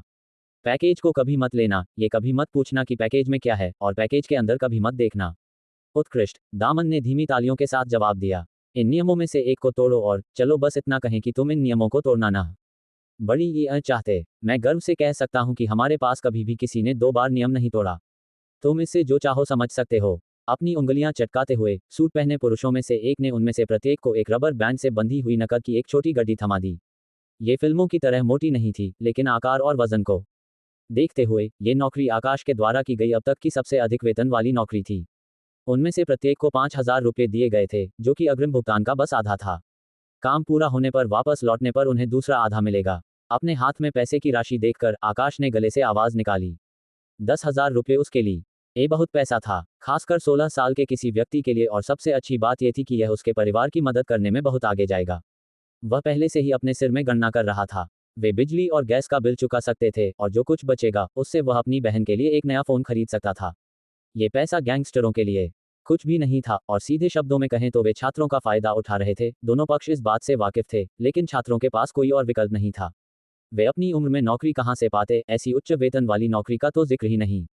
सभी सुपरमार्केट और फास्ट फूड की नौकरियों को कंप्यूटर स्क्रीन और मशीनरी से बदल दिया गया था। निर्माण स्थल पहले से ही श्रमिकों से भरे हुए थे। केवल टेक्नोलॉजी के विस्किड्स ही किसी अन्य कंपनी को अगली नई चीज बनने में मदद करने के लिए नौकरी पा सकते थे, और आकाश इन लोगों में से नहीं था। इस तरह की चीजें उसके दोस्त गौरव के लिए ज्यादा उपयुक्त थीं। उनमें से प्रत्येक को एक स्थान दिया गया था और काम आधिकारिक तौर पर शुरू हो गया था। धातु का सूटकेस उठाते हुए उसमें कुछ वजन था, लेकिन उसके लिए यह बताना मुश्किल था कि अंदर कुछ था या अगर वह बस केस का वजन था। इसे हिलाते हुए वह अनुमान लगाने की कोशिश कर रहा था कि यह क्या था, और एक बार फिर एक और आदमी उसे घूर रहा था। ठीक है, केस में क्या है यह मत पूछो। उन्होंने नाइट क्लब छोड़ दिया और फिर उनमें से प्रत्येक अपने अपने रास्ते चला गया, जिसमें वह लंबा घुंघराले बालों वाला लड़का भी शामिल था जिसकी अब नाक से खून बह रहा था। सुरक्षित रहना दोस्तों, आकाश ने धीरे से कहा, दूसरों के लिए नहीं बल्कि खुद के लिए। जैसे ही उनमें से प्रत्येक चला गया, इस सब के दौरान आकाश के दिमाग में एक बड़ी चिंता थी। ये सबसे अधिक वेतन वाली नौकरी थी जो उन्हें कभी मिली थी। गैंगस्टर ऐसे ही पैसा नहीं बांटेंगे, इसलिए इसका मतलब ये भी था कि ये सबसे खतरनाक नौकरी थी जो उसे कभी दी गई थी। उसकी सभी डिलीवरी में अब तक कोई समस्या नहीं आई थी। यही कारण था कि अंडरडॉग्स पहली जगह में छात्रों का उपयोग कर रहे थे। वे संदिग्ध नहीं दिखते थे और उनके चेहरे अज्ञात थे। छात्रों के लिए उन्हें किसी अन्य गैंग को बताने की संभावना कम थी और वे वैसे भी ऐसा करने से बहुत डरे हुए होंगे। फिर भी हर नौकरी के साथ यह जोखिम था और यह आसान नहीं हुआ। इसके विपरीत हर सफल मिशन के साथ ऐसा लगा कि किसी बिंदु पर उसकी किस्मत खत्म हो जाएगी। ये कहना सुरक्षित था कि आकाश थोड़ा अलग दिखता था। वह एक फैंसी धातु के ब्रीफकेस के साथ दौड़ रहा था जो उसके पहने हुए कपड़ों के लिए बहुत फैंसी लग रहा था। आमतौर पर वह पैदल ही अपनी डिलीवरी करता था, इसलिए वह अभी भी अपने ट्रेनर जूतों और अपने पसंदीदा काले और लाल ट्रैक सूट में था। उसे घूरने वाली आंखों की परवाह नहीं थी जो उसे देख रही थी, और वह बस स्थान की ओर तेजी से चला गया। जब वह अंततः स्थान पर पहुंचा तो वह एक निर्माण स्थल निकला। कार्यकर्ता पहले ही दिन के लिए चले गए थे। एक अपार्टमेंट ब्लॉक के लिए प्रारंभिक नींव पहले ही बन चुकी थी, लेकिन अभी तक कोई दीवार या छत नहीं थी। अपने काम के लिए आकाश को ब्रीफकेस एक ऐसे व्यक्ति को देना था जिसे वहां उससे मिलना था। वह अपार्टमेंट इमारत के केंद्र में इंतजार कर रहा था, जहां जमीन और यहां वहां कुछ सीमेंट की बोरियों के अलावा कुछ नहीं था। आकाश घबराकर अपना पैर थपथपा रहा था और चारों ओर देखता रहा। जब उसने अपना फोन निकाला तो अब रात के 8:05 बजे थे। पहले ही मिलने के समय से देर हो चुकी थी। नमस्ते, आकाश चिल्लाया, मैं यहाँ हूँ। उसकी आवाज थोड़ी गूंज गई, लेकिन कोई जवाब नहीं मिला। क्या मैं गलत जगह पर हूँ? उसने खुद से सोचा। दोबारा जांच करने के बाद कि वह सही जगह पर था, उसने दामन को एक टेक्स्ट भेजा। कोई नहीं है, मुझे क्या करना चाहिए? ये पहली बार था जब ऐसा कुछ हुआ था। इंतजार करते करते थककर आकाश ने चारों ओर चलना शुरू कर दिया। ये जांच रहा था कि क्या वह व्यक्ति को देख सकता है। फिर चारों ओर घूमते हुए उसने वह देखा। उसने इमारत के समर्थन स्तंभों में से एक के पीछे से आता हुआ फर्श पर एक गहरा लाल तरल पदार्थ देखा। कृपया मुझे बताओ कि वह सिर्फ पेंट है। आकाश ने चुपचाप प्रार्थना की। यह कोई फिल्म नहीं थी और आकाश इतना बेवकूफ नहीं था कि वह उस स्तंभ के चारों ओर जाए जब उसे पहले से ही यकीन था कि उसके पीछे एक मृत व्यक्ति होगा। डिंग, उसका फोन बजा। उसने फोन अपनी जेब से निकाला और केवल 2 शब्द थे। वापस भागो। अपना सिर उठाते हुए वह अपनी ओर सीधा आती हुई एक 4 इंच की ब्लेड देख सकता था। सहज ज्ञान से वह केवल धातु का सूटकेस ऊपर उठा सकता था और शुक्र है कि एक खनखनाहट की आवाज सुनाई दी क्योंकि सूटकेस चाकू से टकराया, जिससे उसका चेहरा बच गया। उसने चाकू फेंकने वाले आदमी को केवल एक संक्षिप्त सेकंड के लिए देखा, क्योंकि इससे पहले कि वह जानता, आकाश अपनी जान बचाने के लिए भाग रहा था। वह नहीं जानता था कि वह कहाँ भाग रहा है, वह बस जानता था कि उसे उस पागल आदमी से दूर जाना है। वह अपने दिल को इतनी जोर से धड़कते हुए महसूस कर सकता था कि उसे लगा कि वह उसकी छाती से बाहर निकल जाएगा। उसने ये भी देखा कि उसका अंतर्वस्त्र असहज रूप से गर्म महसूस हो रहा था क्योंकि उसने अपने अंदर रुके हुए द्रवों को जाने दिया था। मैं मरने वाला हूँ, मैं मरने वाला हूँ। वह एक असली गैंगस्टर था और उसने अभी अभी मुझे चाकू मारने की कोशिश की। जहां से वह आया था उस ओर भागते हुए उसने गेट पर कुछ और आदमियों को देखा जो सूट पहने हुए थे। जैसे ही उन्होंने उसे देखा उन्होंने भी उस पर हमला कर दिया। और भी हैं, मैं क्या करूं? किनारे पर दौड़ते हुए उसने अपार्टमेंट ब्लॉक छोड़ दिया और अब निर्माण स्थल के अधिक खुरदरे क्षेत्र की ओर जा रहा था, जहां मिट टीके कई ढेर, खुदाई करने वाले और बहुत कुछ था। समस्या ये थी कि निर्माण स्थल के केवल 2 प्रवेश द्वार थे, एक जहां से उसने प्रवेश किया था और दूसरा विपरीत छोर पर। एक उत्तर में तैनात था, दूसरा दक्षिण में। फिर भी अपनी घबराहट में वह पश्चिम की ओर भागा था। क्षेत्र के चारों ओर एक दीवार थी और ऊपर कांटेदार तार था। भले ही उसे खुद को चोट पहुंचाने की परवाह न हो, ऐसी किसी चीज पर चढ़ना असंभव होता। आखिरकार आकाश के शरीर में एड्रेनालाइन कम हो गया था और वह दौड़ के बाद अविश्वसनीय रूप से कमजोर महसूस कर रहा था। उसके हाथ और पैर कांप रहे थे और वह जानता था कि वह ज्यादा देर तक भाग नहीं सकता। वस्तुओं के बीच में गोता लगात ए हुए उसने आखिरकार अपनी सांस पकड़ने के लिए एक मिट्टी के ढेर के पीछे छिपने का फैसला किया। आकाश पीछा करने वाले पुरुषों से बचने की अपनी कोशिश में कई वस्तुओं और चीजों का उपयोग छिपने के लिए कर सकता था। जिस मिट्टी की पहाड़ी के पीछे वह छिपा था उसके चारों ओर से झांकते हुए वह कुल मिलाकर उनमें से 3 को दे ख सकता था। सभी के हाथ में एक ब्लेड था। इस बिंदु पर आकाश सोच रहा था कि क्या उसे पुलिस को बुलाना चाहिए, लेकिन अगर उसने ऐसा किया तो यह उसके अपने ही गैंग के लोग उसकी जान के पीछे पड़ जाएंगे। अचानक सूटकेस फिर से चलने लगा, जिससे आकाश का हाथ थोड़ा फेंका गया। निश्चित रूप से ऐसा महसूस हुआ जैसे अंदर कुछ जीव छोटी ईटा था। अंदर क्या है, लेकिन यह अभी महत्वपूर्ण नहीं था। निरीक्षण करते हुए उसने अपनी अगली चाल चलने की योजना बनाते हुए फिर से कोने के चारों ओर से झांका। वह एक व्यक्ति को अपने बहुत बाएं और दूसरे को अपने बहुत दाएं देख सकता था, जो उसके लिए सभी वस्तुओं के बीच खोज कर रहे थे। रुको, तीसरा व्यक्ति कहाँ है? आकाश की पीठ के निचले हिस्से में एक तेज चुभन वाला दर्द फैल गया। यह अचानक धड़क रहा था और गर्म महसूस हुआ। अपने दांत पीसते हुए आकाश ने घूमते हुए सूटकेस को फेंका। कोने ने उसके हमलावर के सिर के ऊपरी हिस्से को टक्कर मार दी, जिससे आकाश को सूटकेस छोड़ना पड़ा, जो जमीन पर गिर गया। आदमी क्षण भर के लिए घायल और चक्कर खा रहा लग रहा था, लेकिन वह बाहर नहीं हुआ था। ज्यादा खास तौर पर आकाश देख सकता था कि उसके हाथों पर खून लगा हुआ था। अपनी पीठ को छूते हुए उसने वहां भी खून महसूस किया। उसे चाकू मार दिया गया था। लानत है, मैं बस हाई स्कूल का एक बच्चा हूं, आकाश फूट पड़ा। आदमी एक सेकंड के लिए शब्दों से हक्का बक्का लग रहा था क्योंकि ऐसा लगा जैसे आकाश का झूलता हुआ शरीर गिरने वाला था। सदमे और जो कुछ भी हो रहा था उसके तनाव से वह आदमी की ओर गिर गया। उसी क्षण उसने अपनी बहन की मुस्कान और अपनी मां का रोता हुआ चेहरा सोचना शुरू कर दिया, अगर वह उन्हें अब छोड़ देता है। जमीन से टकराने से पहले उसने दर्द से लड़ा और अपने बाएं पैर को बाहर रखा, जिससे वह स्थिर हो गया। उसने अपनी कमर और पिछले पैर को मोड़ा और अपने दाहिने हाथ से उसने सबसे मजबूत धक्का दिया जो वह दे सकता था। आदमी को सीधे ठुड्डी पर मारा। यह एक जाब नहीं था, बल्कि एक और मुक्का था जिसे उसने करण को करते देखा था। जाब के सिद्धांतों को सीखने ने उसे इस परिपूर्ण मुक्के के लिए तैयार किया था। एक दायां सीधा मुक्का। संपर्क पर उसने इसे साफ रूप से जुड़ते हुए महसूस किया और उसने अपनी बाह में एक उछाल महसूस किया। आदमी फर्श पर गिर गया और बेहोश हो गया, जबकि उसी समय आकाश भी गिर गया। अपनी उपलब्धि के बावजूद वह थका हुआ, कमजोर महसूस कर रहा था और बस अपनी आंखें बंद करना चाहता था। उसके सामने केवल एक ही चीज दिखाई दे रही थी, वह सूटकेस था। वह पहले से कहीं ज्यादा चल रहा था, इतना ज्यादा कि सूटकेस ऊपर नीचे कूदता हुआ लग रहा था। मैं मरना नहीं चाहता, आकाश ने फुसफुसाया, बोलने के लिए मुश्किल से ही ऊर्जा थी। क्लिक, उसने सूटकेस के खुलने की आवाज सुनी। अगले ही पल उसकी नजर काली हो गई थी।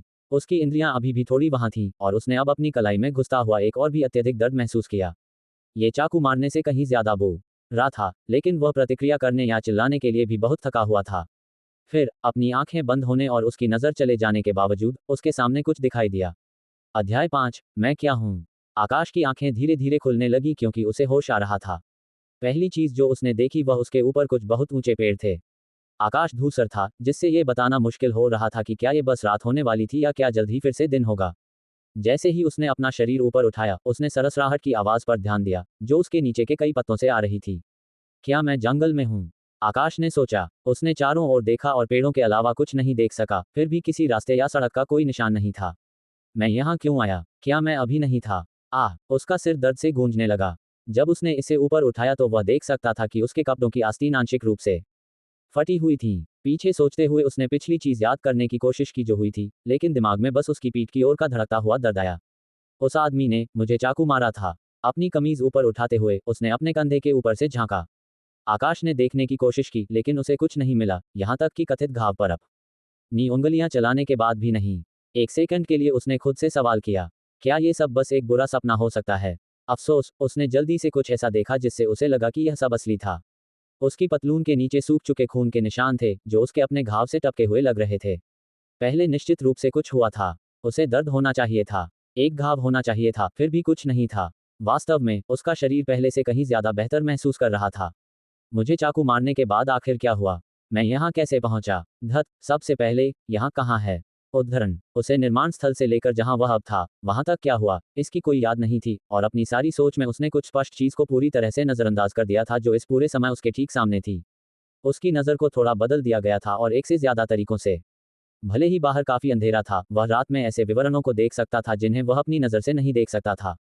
दूर पेड़ों पर खांचे, पेड़ों पर रेंगती हुई चींटियां एक दूसरे को भोजन देती हुई, और फिर चांद था।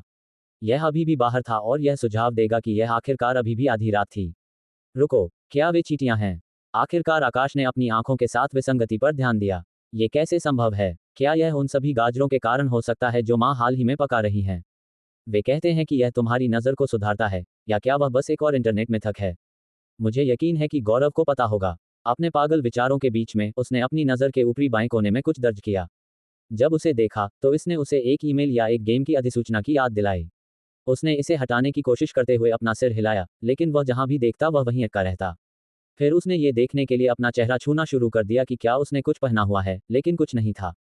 अधिसूचना उसकी नज़र पर चिपकी हुई प्रतीत हुई। Why this home might be your next big decision together. Housing com ads by pub future. मैं इस चीज से कैसे छुटकारा पाऊं? जब अधिसूचना के बारे में सोचते हुए यह अचानक खुल गई और उसके सामने एक स्क्रीन दिखाई दी जो हवा में मंडरा रही थी। आपकी रक्तपिपासा कम हो गई है। आप अब गुस्से में नहीं हैं। स्थिति को इसमें अद्यतन किया गया है। सामान्य। क्या ये एक प्रणाली है? आकाश ने अतीत में इसी तरह के इंटरफेस वाले कुछ गेम खेले थे। हालांकि वह खुद कोई गेमर नहीं था। उसके पास उनके लिए कभी समय नहीं था क्योंकि वह हमेशा पैसा कमाने के तरीके खोजने में व्यस्त रहता था। ये जिसके लिए परिपूर्ण होता वह उसका दोष त गौरव होता, लेकिन अपने सीमित ज्ञान के साथ आकाश अभी भी इसमें थोड़ा नेविगेट करना जानता था। अधिसूचना ऐसी लग रही थी जैसे उन्हें हटाया जा सकता था और ऐसा लग रहा था कि उसके सामान्य इंटरफेस पर और विकल्प थे। परेशान करने वाली बात यह थी कि यह सब उसकी देखने की क्षमता को अवरुद्ध कर रहा था। फिर भी, साथ ही वह इस बात से इनकार नहीं कर सकता था कि यह थोड़ा अच्छा था। जैसे उसे किसी भविष्य के रोबोट में बदल दिया गया था। बहरहाल, उसे जो कुछ वह पढ़ रहा था वह पसंद नहीं आया। रक्तपिपासा शब्द बिल्कुल भी अच्छा नहीं लगा। आखिर क्या हुआ था? क्या उसे किसी प्रकार के पिशाच में बदल दिया गया था और अब उसे खून पर भोजन करने की आवश्यकता थी? ये कम से कम उसके शरीर पर अब तक घावों के ठीक होने की व्याख्या करेगा। उसने पहले इस तरह की अलौकिक कहानियां पढ़ी थीं। जल्दी से अपने दांतों को छूते हुए उसे कुछ भी महसूस नहीं हुआ और वे वैसे ही लगे जैसे वे हमेशा से रहे थे।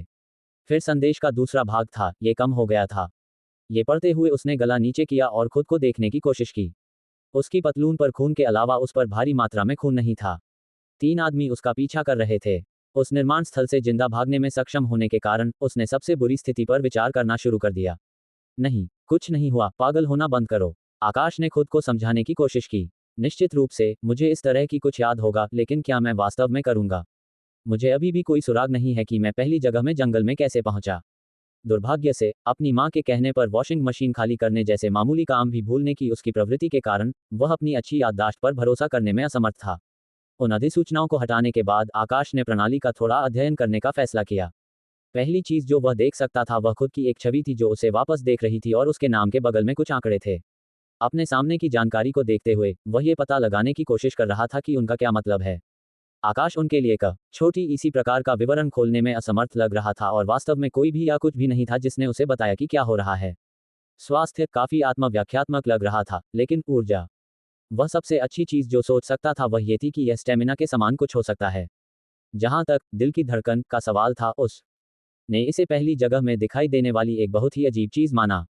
जिसने उसे चिंतित किया वह यह था कि उसकी आराम की दिल की धड़कन कभी भी इतनी कम नहीं थी। ये वह दिल की धड़कन थी जिसे एथलीट हासिल करने में सक्षम थे, और हालांकि आकाश अनफिट नहीं था, वह एक एथलीट होने से बहुत दूर था। जहां तक स्थिति का सवाल था, वह इसे केवल उस संदेश से जोड़ सकता था जो उसे पहले अपनी रक्तपिपासा कम होने के बारे में मिला था, कुछ ऐसा जिसे उसने अभी के लिए नजरअंदाज करना चुना। जिस चीज ने उसे किसी भी चीज से ज्यादा रुचि दी वह उसके नाम से स्तर था। इसने उसे उन आरपीजी खेलों की याद दिलाई जो उसे परिचित कराए गए थे। वह नहीं जानता था कि क्यों, लेकिन उन खेलों में उसका पसंदीदा हिस्सा कभी भी खोजों को पूरा करना या दुनिया की खोज करना नहीं था, बल्कि बस उसका पीसना, ग्राइंडिंग था। वह बस जीवों को मारते हुए घंटों बिताता था, उस बार को बढ़ते हुए देखता था। गौरव हमेशा उसकी खेलने की शैली के बारे में शिकायत करता था, ये कहते हुए कि यह स्तर बढ़ाने का सबसे तेज तरीका नहीं था। आखिरकार उसे गौरव की नज़रों में एक नूब के रूप में परिभाषित किया गया था। स्क्रीन पर ही शीर्ष पर टैब स्थिति पड़ता था, लेकिन उसके ठीक बगल में एक और छोटा टैब था जिसे खोज क्वेस्ट लेबल किया गया था। इसमें एक छोटा लाल बिंदु था जो आमतौर पर यह संकेत देगा कि कुछ नया था जिसे उसने पहले नहीं देखा था।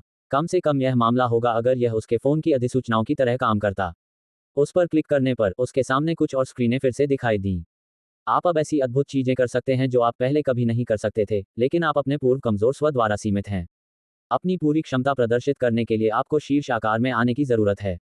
क्या आप उठाते भी हैं? नहीं, तो उठाना शुरू करें। इस कार्य के लिए आहार महत्वपूर्ण है। आप जल्द ही अपने जंगली सपनों से परे सुधार देखेंगे। सबसे महत्वपूर्ण बात लगातार रहना है। दैनिक कार्य मंगलवार, धक्का दिन पुश डे, जिम जाओ और धक्का देना शुरू करो। एक बार जब आप वहां पहुंच जाएंगे तो निर्देश दिखाई देंगे। आहार, प्रतिदिन 2 किलोग्राम मांस खाओ, वह मीठा प्रोटीन प्राप्त करो। क्लोजिंग स्क्वायर ब्रैकेट, खोज इनाम, वह मीठा अनुभव जो आपको चाहिए और पसंद है। 2 किलोग्राम मांस, क्या प्रणाली पागल है? यह मुझे क्या समझता है, कोई बाघ या कुछ और? इतना खाना कैसे संभव है? इसके अलावा प्रणाली के संदेश कम से कम उत्साही लग रहे थे। जिसने भी इसे डिजाइन किया होगा वह एक बहुत ही अजीब व्यक्ति होना चाहिए। ऊपर स्क्रॉल करते हुए ऐसा लगा कि एक और खोज थी जो उसे उससे पहले मिली थी। इसे ध्यान से पढ़ते हुए उसके विचार एक निश्चित निष्कर्ष पर पहुंचे। किताबों में, फिल्मों में केवल एक ही अलौकिक प्राणी था जिसके बारे में वह सोच सकता था, जिसका पूर्णिमा से कोई संबंध था। अधिसूचनाओं की ओर वापस जाते हुए उसने सबसे पहली वाली पर रोल किया और जांच की जो उसे मिली थी, क्योंकि यह एक नई नहीं थी। अध्याय 6, नरभेड़िया वेवुल्फ।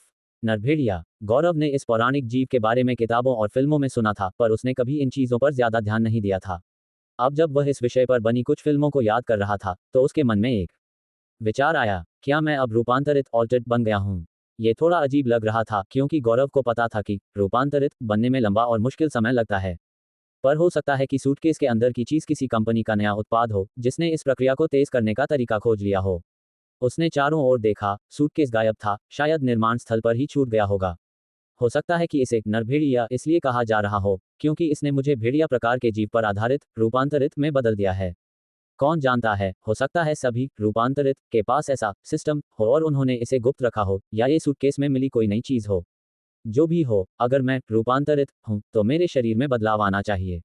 गौरव जानता था कि उसकी नज़र अचानक बेहतर हो गई थी, तो बाकी चीजें क्यों नहीं? जब कोई इंसान रूपांतरित बनता है तो एक बड़ा बदलाव ये होता है कि उसे अमानवीय शक्ति मिल जाती है। अपने सिद्धांत को परखने के लिए वह एक पेड़ के पास गया, कुछ सेकंड तक उसे देखा और फिर अपनी पूरी बांह को हिलाया। गौरव को भरोसा था, सारे संकेत बता रहे थे कि वह रूपांतरित बन चुका है। बिना किसी संदेह के उसने अपनी मुट्ठी जबरदस्त ताकत से फेंकी और पेड़ पर मार दी। कुछ सेकंड के लिए वहां शांति थी और फिर पूरे जंगल में एक जोरदार चीख गूंज उठी। पेड़ पूरी तरह ठीक था, लेकिन यही बात गौरव के हाथ के बारे में नहीं कही जा सकती थी। उसने देखा कि उसके हाथ छिल गए थे और उनसे हल्का खून बह रहा था। त्वचा उतरने लगी थी। ये साफ था कि वार करते समय उसने जरा भी हाथ नहीं खींचा था। इसके लिए 2 HP कम। मुझे समझ नहीं आ रहा कि मैं शिकायत करूं कि यह बहुत ज्यादा है या खुश हूं कि इससे ज्यादा नुकसान नहीं हुआ। और हाँ, जब मैं 0 HP पर पहुंच जाऊंगा तो क्या होगा? क्या मैं तुरंत मर जाऊंगा? खैर, मेरा मानना है कि इसी ताकत से 49 बार और मारने पर मेरी मुट्ठी टूट जाएगी और गंभीर खून की कमी हो सकती है। शायद ये साफ था कि यह सिस्टम काफी पेचीदा था। गौरव को यह थोड़ा बेकार लगा कि सिस्टम उसकी दिल की धड़कन दिखा रहा है। उसे इसकी कोई जरूरत नहीं दिखी, क्योंकि यह किसी और चीज को प्रभावित नहीं कर रहा था। दर्द कम होने के बाद गौरव कुछ और परीक्षण करना चाहता था। उसने ये जांचने की सोची कि क्या वह अब तेज दौड़ सकता है या अपने शरीर के कुछ हिस्सों को बदल सकता है। दुर्भाग्य से जंगल के बीच में होने के कारण उसके पास अपनी रफ्तार मापने के लिए कोई उपकरण नहीं था और दौड़ने पर उसे सब हमेशा जैसा ही लगा। गौरव को यह भी नहीं पता था कि अपने शरीर के हिस्सों को कैसे बदला जाए। उसने अपनी बांह पर ध्यान केंद्रित करने की कोशिश की, ये कामना की कि वह किसी और चीज में बदल जाए, पर कुछ नहीं हुआ। जब उसने यही बात अपने पैरों, नाक, कान, आंखों या किसी अन्य हिस्सों के साथ करने की कोशिश की तो कोई फर्क नहीं पड़ा। आखिरकार उसने आह भरी और फिलहाल के लिए हार मान ली। वह क्वेस्ट्स में दिलचस्पी रखता था, पर अब देर हो रही थी, इसलिए वह इस समय जिम नहीं जा सकता था कि कोई सुधार हुआ है या नहीं। भोजन का क्वेस्ट सैद्धांतिक रूप से पूरा करने में सबसे आसान था, लेकिन उसके पारिवारिक हालात को देखते हुए यह मुश्किल होगा। मांस महंगा था, और रोज 2 किलो खाना लगभग असंभव था। आधी पैसे की अग्रिम भुगतान हो चुका था, पर अगर हो सकता तो वह अपनी मां की मदद करना पसंद करता। अंत में एक और क्वेस्ट था जो 14 दिनों में आने वाला था। उसे अंदाजा था कि उस दिन क्या होगा, पर वह यकीन नहीं कर पा रहा था। अभी तक सिस्टम जो बता रहा था, उसके अलावा उसके शरीर में बड़ा बदलाव का कोई संकेत नहीं मिला था। कम से कम उसके पास ये पता लगाने के लिए 14 दिन थे कि क्या करना है। बाहर अंधेरा था और अगर वह और देर रुका तो उसकी मां को चिंता होने लगेगी, इसलिए उसने जंगल से बाहर निकलने का फैसला किया। ज्यादा समय नहीं लगा क्योंकि उसकी बेहतर नजर से उसे रास्ता साफ दिख रहा था और जब वह जंगल से बाहर निकला तो उसे पता था कि वह कहाँ है। वहां से उसने दौड़ना शुरू कर दिया। वह एक अच्छा धावक बन गया था, क्योंकि वह ट्रांसपोर्टर का काम करता था और अपने पैसों को बचाता था। जहां वह था, वहां से घर तक का सफर 20 मिनट में पूरा हो जाता। आखिरकार वह घर पहुंच गया और दरवाजे के बाहर से अपनी बहन के गाने की आवाज सुन सकता था। जब उसने दरवाजा खोलने की कोशिश की तो उसे कुछ अजीब लगा। उसकी सांस, मैंने अभी 20 मिनट तक दौड़ा हूं और मैं थका भी नहीं हूं। शायद मैं सच में रूपांतरित हूं। उद्धरण। इस विचार से गौरव किसी भी चीज से ज्यादा उत्साहित हो गया। अपनी दिल की धड़कन की जांच करने पर वह भी 45 बीपीएम तक कम हो गई थी। अंदर घुसते ही उसने तुरंत अपने कपड़े उतारना शुरू कर दिया। वे फटे हुए थे और कुछ पर खून के निशान भी थे। वह अपने कमरे की ओर बढ़ा और उसकी बहन अमीशा थोड़ी हैरान थी कि उसका भाई उसके सामने कपड़े उतारने लगा था। उसने तुरंत अपनी आंखें बंद कर लीं और मुंह फेर लिया। यह क्या बकवास है? गौरव, जल्दी करो और कुछ कपड़े पहन लो, अमीशा चिल्लाई। उसने जल्दी से अपने कपड़े एक स्कूल स्पोर्ट्स बैग में ठूंसे और उसे नीचे एक कोने में रखा, बाकी सामान बेड पर फेंक दिया और आखिरकार नए कपड़े पहने। अरे, तुम वापस आ गए, गौरव। खाना तैयार है, जब भी तुम्हें खाना हो बस माइक्रोवेव में गर्म कर लेना, उसकी मां ने चिल्लाकर कहा। धन्यवाद मां, पर मुझे भूख नहीं है, गौरव ने जवाब दिया। अगर तुम चाहो तो और खा सकती हो। यह अजीब है, तुम आमतौर पर भूखे लौटते हो। क्या तुमने तरुण के यहाँ खाया था? उन्होंने कुछ मां की चिंता के साथ पूछा। हाँ, गौरव ने चिल्लाकर जवाब दिया। ये सच में अजीब था, हर बार जब वह काम से लौटता था तो गौरव को भूख लगती थी और उसने जाने से पहले भी नहीं खाया था। उसने आखिरी बार दोपहर का खाना खाया था। पर उसे बिल्कुल भी भूख नहीं लग रही थी। कई दराजों को खंगालते हुए गौरव कुछ ढूंढ रहा था। बिना ध्यान दिए वह आखिरकार अमीशा के कमरे की तरफ भी देखने लगा। यह क्या है? एक डायरी, उसने बुदबुदाया उसे उठाते हुए। अरे, मेरी चीजों से दूर रहो। उसने डायरी छीन ली और तुरंत उसके कमरे की तरफ आ गई। बस मुझे बताओ कि तुम क्या ढूंढ रहे हो?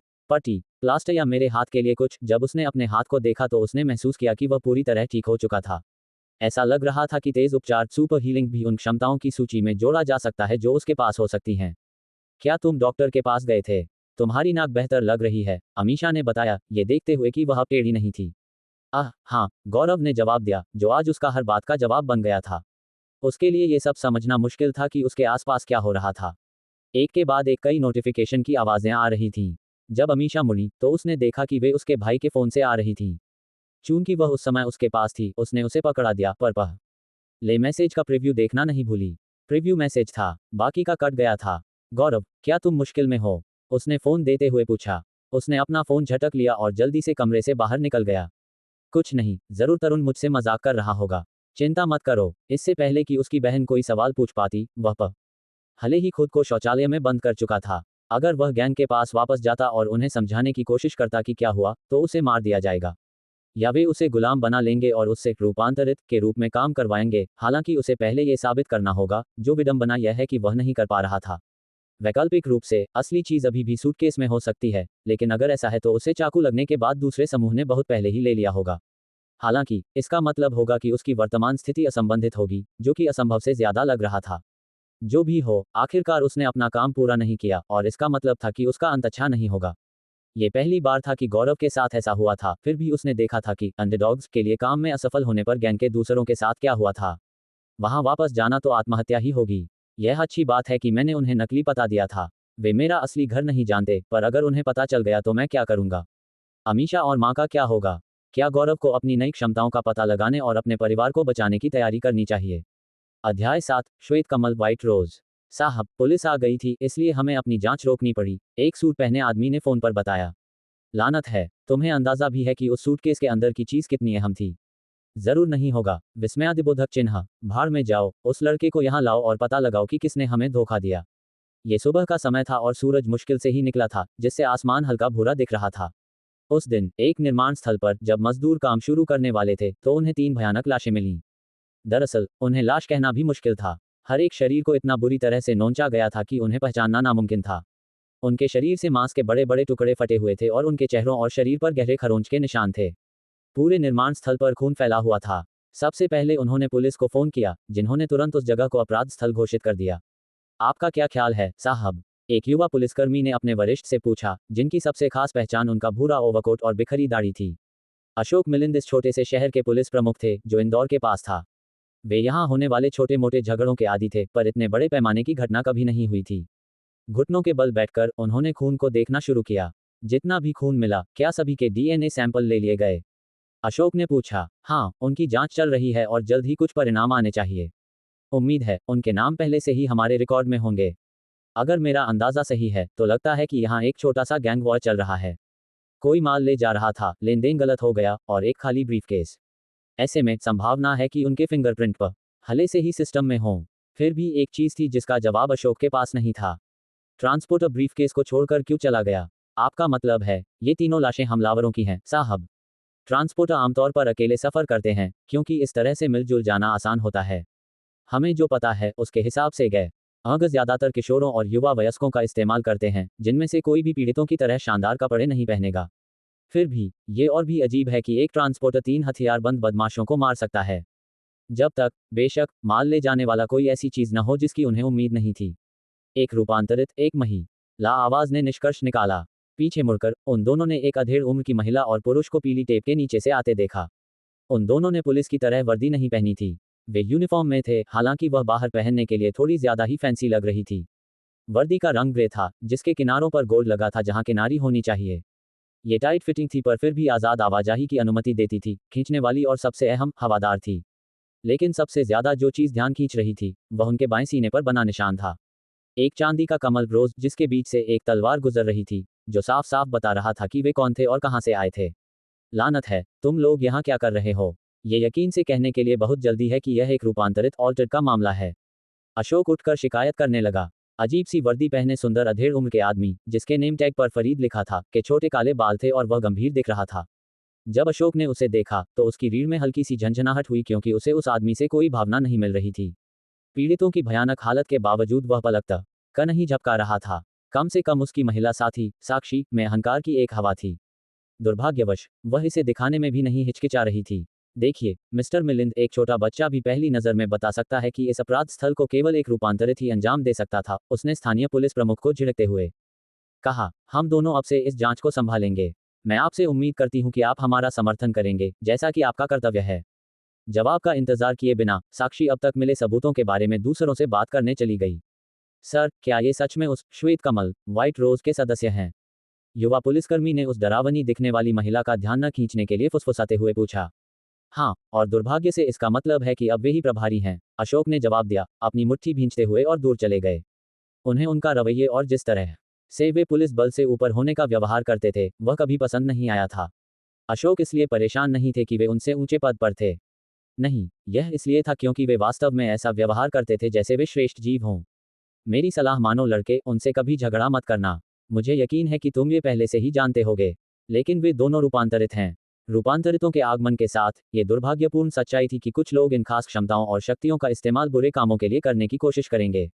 चूंकि पुलिस की साधारण बंदूकें एक रूपांतरित के सामने ज्यादा कुछ नहीं कर पाती थी, इसलिए सरकार ने आग का मुकाबला आग से करने का फैसला किया। रूपांतरित जांच बल की स्थापना की गई, जिसे आमतौर पर श्वेत कमल के नाम से जाना जाता है। अगले दिन अलार्म की आवाज से गौरव की नींद खुली। उसने सहज रूप से उसे बंद करने के लिए उस पर लगे स्नूज बटन को दबाया। उसे खराब महसूस हो रहा था और उसके सिर में एक अजीब सा दर्द हो रहा था। लगता है मैं आखिरकार सो गया था, गौरव ने सोचा। उसे बमुश्किल एक झपकी मिली थी। कल की उस मनहूस ट्रांसपोर्टर की नौकरी के बाद से जो कुछ हुआ, उससे कम और इस वजह से ज्यादा कि वह ये सोचकर बहुत डरा हुआ था कि शैतान उसके साथ क्या करेगा। या उसके परिवार के साथ। मुझे ये सुनिश्चित करना होगा कि उन्हें इस जगह के बारे में कभी पता न चले, गौरव ने खुद को याद दिलाया, जब उसकी सोच अचानक एक अजीब सी गंध से टूट गई जो उसकी नाक में घुस गई। एक कुत्ते की तरह वह अनजाने में हवा में सूंघने लगा और उस गंध के स्रोत का पीछा किया। तभी उसने महसूस किया कि उसका पेट गुर्रा रहा है। पिछली रात के बाद वह बहुत ज्यादा भूखा था। आखिरकार वह फ्रिज के सामने पहुंचा। उसे खोलते ही उसने खून के एक छोटे से ढेर में रखा एक ताज़ा कच्चा स्टेक देखा। इससे पहले कि वह कुछ समझ पाता, उसका हाथ पहले ही बाहर पहुंच चुका था और उसने मांस का वह टुकड़ा पकड़ लिया था। उसने पूरे टुकड़े को ऊपर उठाया और उसे अपने मुंह में डालने वाला था। छी! अमीशा ने चिल्लाकर कहा, तुम क्या कर रहे हो? वह अभी भी कच्चा है। अपनी छोटी बहन की आवाज़ सुनकर गौरव होश में आया और उसे एहसास हुआ कि वह कच्चा मांस खाने वाला था।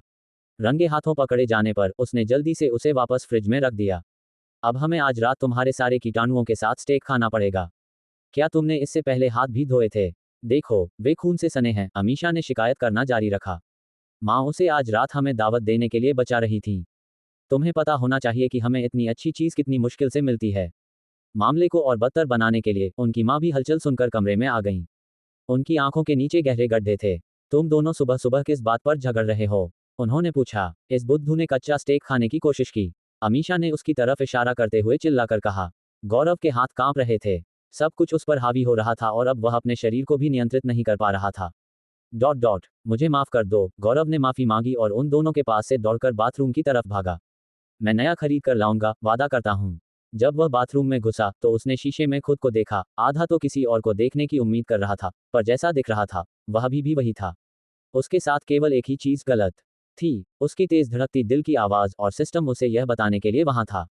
फिर उसने कुछ और देखा, उसके खूनी हाथ जिसने स्टेक को छुआ था उसके मुंह में थे। उसने उन्हें जल्दी से बाहर निकाला पर अब बहुत देर हो चुकी थी। जब उसने सिस्टम को जांचा था तो उसने उन्हें चाट कर साफ कर दिया था और वह अभी भी उसका स्वाद ले सकता था। इससे भी बुरा यह था कि उसे यह आफ्टर टेस्ट पसंद आया। शांत होने के लिए कुछ समय अंदर बिताने के बाद गौरव आखिरकार बाथरूम से बाहर निकला और नाश्ते के लिए दूसरों के साथ शामिल हो गया। जब वे खा रहे थे तो टीवी चालू था। अमीशा ने उससे बात करने से मना कर दिया और उसे बस नजरअंदाज कर रही थी। इसी तरह उसकी माँ भी चुप रही।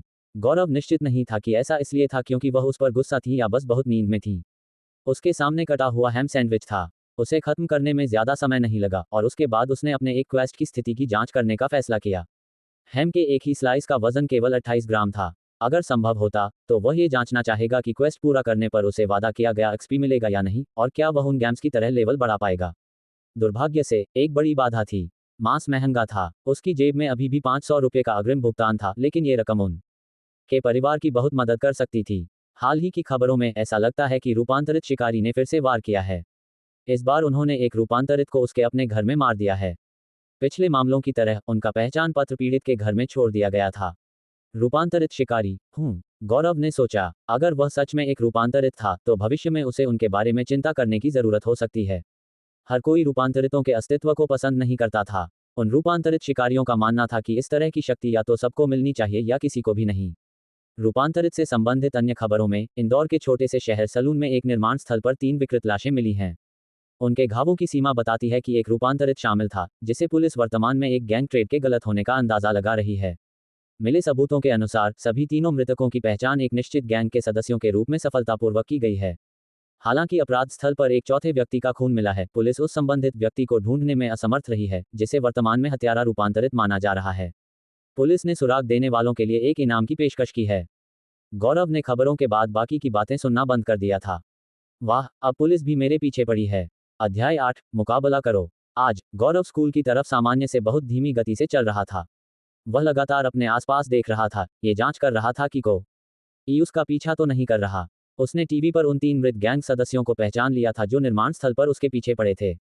अंडरडॉग्स ने जरूर अपना पैकेज वापस पाने की कोशिश की होगी। उस सूटकेस के अंदर जो भी था वह उनके लिए इतना जरूरी रहा होगा कि उन्होंने उन गैंग सदस्यों को मार डाला। अगर उन्होंने उन्हें इतनी आसानी से मार दिया तो वे मेरे साथ क्या करेंगे? वह अज्ञात खून, वह चाकू लगने की वजह से मेरा ही होना चाहिए, गौरव ने सोचा। फिर उसने सिस्टम और खबरों की रिपोर्ट के बारे में सोचा कि यह एक रूपांतरित का काम था। वह रास्ते के बीच में रुक गया और गला सूखा। कम से कम मुझे उम्मीद है कि वे अंडरडॉग्स ही थे, यह मैं नहीं हो सकता। क्या ऐसा हो सकता है? मुझे जरूर कुछ ऐसा याद रहता। भयानक विचार को अपने सिर से झटकते हुए उसने फैसला किया कि उसे जल्दी से स्कूल पहुंचना चाहिए। इस समय उसके लिए केवल स्कूल ही सामान्य चीज था। बड़ी आग! एक जोरदार चीख सुनाई दी। आसपास देखते हुए गौरव ने पाया कि वह महिला चीख पास की एक गली से आई थी। बेचारी लड़की को 4 लड़कों ने घेर रखा था, जिनमें से एक ने उसे दीवार के साथ दबा रखा था। उसका पड़ोस सबसे अच्छा तो नहीं था, पर सुबह सुबह इतने खुले में ऐसा कुछ होना। सच में, क्या यह आज के लिए बस ऐसा ही दिन है? गौरव की पहली प्रतिक्रिया थी कि बस चला जाए। वह शामिल नहीं होना चाहता था, खासकर जब वह वास्तव में 4 वयस्क पुरुषों के खिलाफ कुछ नहीं कर सकता था। आखिरकार, वह कोई हीरो नहीं था, बल्कि सिर्फ एक किशोर था। इसके अलावा, अगर वे ऐसा अत्याचार करने वाले थे, तो कौन कह सकता था कि उनके पास हथियार नहीं होंगे? हो सकता है कि अगर उसने दखल देने की कोशिश की, तो वे उसे पीटने से ज्यादा कुछ करेंगे। पुरुषों का समूह उसे गली के नीचे, मुख्य सड़क से दूर, एक अपार्टमेंट के पीछे धकेलना जारी रखा। इस बिंदु पर, जब लड़की कोने पर मुड़ी, तो गौरव की तेज निगाहों ने उसकी वर्दी पर कुछ देखा। यह उसके स्कूल का निशान था। वह भी उसी स्कूल में जाती थी जिसमें वह जाता था। लानत है, मेरी खुद की जान पहले ही दांव पर है। क्या मुझे झांसा देने की कोशिश करनी चाहिए, उन्हें बताना चाहिए कि मैं अंडरडॉग्स का हिस्सा हूं? नहीं, ये काम नहीं करेगा। मेरी उम्र को देखते हुए ये साफ है कि मैं सिर्फ एक ट्रांसपोर्टर हूं। और उनके गैंग का नाम इस्तेमाल करना शायद सबसे अच्छा विचार ना हो। धत, यह एक लड़की क्यों होनी चाहिए थी? ईमानदारी से कहूं तो, अगर यह एक लड़का होता, तो गौरव को इतनी परेशानी नहीं होती। दुनिया भर में लोग संघर्ष कर रहे थे, और उनके साथ बुरी चीजें होती थीं। वह जानता था कि क्योंकि उसने खुद भी एक बेहतर भविष्य की आशा में एक गैंग में शामिल हो गया था। हालांकि, जब उसने एक लड़की को अगवा होते देखा, खासकर अपने पड़ोस में, जहां वह रहता था, उससे ज्यादा दूर नहीं, तो वह कल्पना किए बिना नहीं रह सका कि वे आदमी उसकी बहन के साथ भी ऐसा ही कर रहे होंगे। कौन जानता था कि उसका कोई भाई है या नहीं, जो जीवन भर खुद को दोष देगा कि वह वहां नहीं था। भले ही वह इकलौती संतान हो, उसके माता पिता का क्या होगा? गौरव ने शोर मचाने पर विचार किया। आसपास देखते हुए, ज्यादातर कोई और मदद करने वाला नहीं था, और अगर उसने स्थिति समझाई तो वह जानता था कि कोई भी मदद नहीं करेगा, इस डर से कि पुरुषों का समूह किसी गैंग से संबंधित हो सकता है। यह आसान था कि बस अपना सिर रेत में छिपा लो, परिस्थिति पर ध्यान न देने का ढोंग करो, खुद को बताओ कि वे कुछ नहीं कर सकते। वैकल्पिक रूप से, वह पुलिस को फोन करने की कोशिश कर सकता था, पर अंडरडॉग्स में उसने एक चीज सीखी थी कि पुलिस ऐसे मामलों में धीरे प्रतिक्रिया करती है। न केवल इसलिए कि उनके पास कर्मचारियों की कमी थी, बल्कि इसलिए भी कि ऊंचे लोगों को पैसे दिए गए थे, ताकि प्रतिक्रिया का समय विलंबित हो जाए। जब तक वे तब में यहाँ पहुंचते, तब तक वे लोग जो कुछ भी योजना बना रहे थे, वह हो चुका होता। लगता है मुझे ये खुद ही पता लगाना होगा, गौरव ने सोचा। नए कौशल, ये सही है, मैं अब एक रूपांतरित हूँ। खैर, कम से कम मैं ऐसा सोचता हूँ।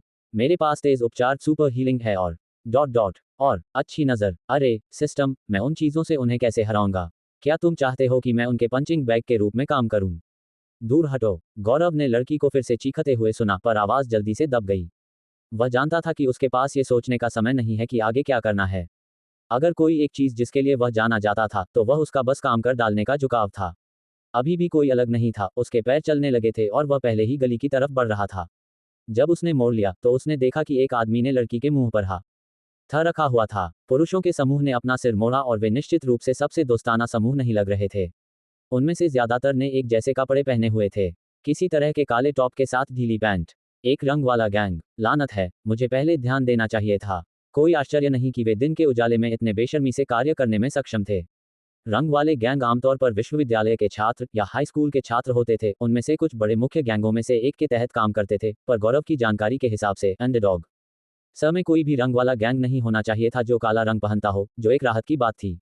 ओह, लगता है हमारे पास चमकीले कवच में एक शूरवीर है। ठीक है, देखते हैं तुम्हारे पास क्या है। लड़के, शायद हम तुम्हें एक छोटा सा निमंत्रण देंगे। पीछे के पुरुषों में से एक ने उसे सिर्फ एक बेवकूफ बच्चा पहचान कर हाथ हिलाकर भगा दिया। गौरव ने स्कूल यूनिफॉर्म को देखा और पुष्टि की कि वह और लड़की वास्तव में एक ही स्कूल में जाते थे।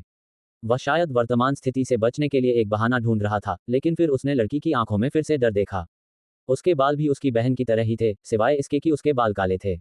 ये देख कर उसके अंदर गुस्सा बढ़ रहा था। 4 लोग, मुझे कुछ बार मार पड़ेगी, पर यह चाकू लगने से ज्यादा दर्द नहीं दे सकता, है ना? गौरव ने खुद को समझाने की कोशिश की। स्थिति के प्रति प्रतिबद्ध होते हुए, उसने एक बॉक्सिंग की मुद्रा अपनाई, जैसा कि कीर्ति ने उसे सिखाया था। वे आदमी हंसने लगे। ओह, लगता है हमारे पास चमकीले कवच में एक शूरवीर है। ठीक है, देखते हैं तुम्हारे पास क्या है। लड़के, शायद हम तुम्हें एक छोटा सा निमंत्रण देंगे, उनमें से एक आदमी आगे बढ़ते हुए बोला। गौरव ने इंतजार किया, आदमी के पंजों पर ध्यान केंद्रित करते हुए। उसने उस रात उस गैंगस्टर पर पंच मारने के बारे में सोचा, और वह सब कुछ जो कीर्ति ने उसे सिखाया था। अभी नहीं, वह अभी भी काफी पास नहीं है। फिर, जब वह आदमी आखिरकार सीमा में आया, तो गौरव ने एक परफेक्ट जैब मारा जिसके लिए शायद कीर्ति भी उसकी तारीफ करते। हालांकि, पंच हवा को छोड़कर कहीं नहीं लगा। आदमी किनारे हट गया था और उसने उसकी मुट्ठी पकड़ ली थी। क्या तुम्हें अंदाजा है कि वह पंच कितना साफ था? गंभीरता से, अगर हम तुम्हारे जैसे शौकीनों से मार खाने लगते तो हम ये काम शुरू ही नहीं करते। आदमी ने उसकी कलाई से खींचते हुए उसे डांटा। उसने उसे सीधे सिर पर पंच मारा जिससे उसका शरीर पीछे की ओर फेंक दिया गया। फिर भी आदमी ने हाथ नहीं छोड़ा और से फिर से आगे खींचा, इस बार उसके पेट पर घुटना मारा। गौरव की सांस फूल गई और उसे सांस लेना मुश्किल हो रहा था। मैं गलत था, ये दर्द चाकू लगने से बहुत ज्यादा महसूस हो रहा है। जब वे आदमी मारपीट देखने में व्यस्त थे तो लड़की ने इसे भागने के मौके के रूप में देखा। उसने परेशान आदमी के हाथ को नीचे खींचा। छोटी ईसा ने उसके मुंह को ढक रखा था और जितना हो सके उतना जोर से काट लिया। जब उसने उसे छोड़ दिया तो उसने पीछे से मारकर गली के दूसरे छोर से बाहर दौड़ लगा दी। अब देखो तुमने क्या किया है। उनमें से एक आदमी चिल्लाया, तुमने उसे जाने दिया, अब उसे दोबारा पकड़ना 10 गुना मुश्किल होगा। लड़के, तुम इसकी कीमत हमें कैसे चुकाओगे। गौरव घुटनों पर था, अभी भी पेट पर लगे घुटने से दर्द हो रहा था। तभी उसके सामने एक नोटिफिकेशन स्क्रीन दिखाई दी। वह सच में भाग गई हूँ, लेकिन एक्सपी का क्या फायदा अगर मैं अगला दिन देखने के लिए जिंदा ही नहीं रहूंगा। वह आदमी अपने संवेदनशील हिस्से पर चोट लगने से ठीक हो चुका था और भारी कदमों से गौरव की तरफ बढ़ रहा था। बाकी लोग दीवार के साथ खड़े हो गए, उसके रास्ते में नहीं आए, जब उसने अचानक एक लात मारी जो उसके सिर पर लगी और उसे जमीन पर गिरा दिया। अरे, क्या तुम्हें नहीं लगता कि तुम बहुत ज्यादा कर रहे हो? तुम उसे मार सकते हो, उसके एक साथी ने किनारे से चेतावनी दी, पर दूसरे ने उसे रोक दिया। अब रफ़ी को रोकने की कोशिश मत करो, वरना वह तुम पर गुस्सा निकालेगा। जवाब दो, रफ़ी ने गौरव पर चिल्लाया। क्या इस तरह के लोग सच में जीने के लायक हैं? मैं पहले ही पिट चुका हूँ। अगली लात उसके पेट पर निशाना थी। अगर मैं अभी मार नहीं खा रहा होता तो क्या वे इस लड़की के साथ ऐसा ही करते? उद्धरण, जैसे ही ये विचार उसके सिर में भरे, उसका गुस्सा बढ़ रहा था और कुछ और भी बढ़ रहा था। एक और लात, फिर से उसके पेट पर निशाना और गौरव के मुंह से खून रिसना शुरू हो गया। ये कमीने, क्या वे अमीशा के साथ भी ऐसा ही करते? उद्धरण, दौड़कर आते हुए रफ़ी ने एक और लात मारी। उस कुतिया को वापस लाओ अभी, उसने चिल्लाया, पर इस बार उसका पैर रुक गया और नीचे देखते हुए उसने देखा कि गौरव ने उसे पकड़ रखा था। वह लड़की जितनी तेजी से दौड़ सकती थी वापस दौड़ रही थी और उसके पीछे 2 पुलिसकर्मी आ रहे थे। जैसे ही वह आज़ाद हुई थी, वह मदद की लाश में घूमने लगी थी और आखिरकार उसे इलाके में कुछ पुलिसकर्मी मिल गए थे। वह यहाँ है, हमें जल्दी करनी होगी। वह रुक गई क्योंकि उसने गली के नीचे देखा और 4 आदमियों को जमीन पर पड़ा देखा। उनमें से कुछ बेहोश थे, कुछ दर्द से कराह रहे थे और उनमें से एक का पैर एक अप्राकृतिक हद तक मुड़ा हुआ था। यहाँ क्या हुआ? क्या ये पहले वाले लड़के ने किया? अध्याय 9, मेरी दिल की धड़कन। जब गौरव ने अपनी कक्षा में प्रवेश करने के लिए दरवाजा खोला तो उसे ये देखकर हैरानी हुई कि हर कोई अभी तक वहां नहीं था। उसकी आंखें स्कूल की घड़ी की तरफ गईं और उसने देखा कि कक्षा शुरू होने में अभी भी पूरे 15 मिनट बाकी थे। क्या, कैसे, मैं इतना धीरे चल रहा था और उस घटना में फंस गया था? गौरव ने सोचा, क्या गौरव अपनी शक्तियों को नियंत्रण में लाने और उन दुश्मनों से बचने में सफल हो पाएगा जो उसका पीछा कर रहे हैं?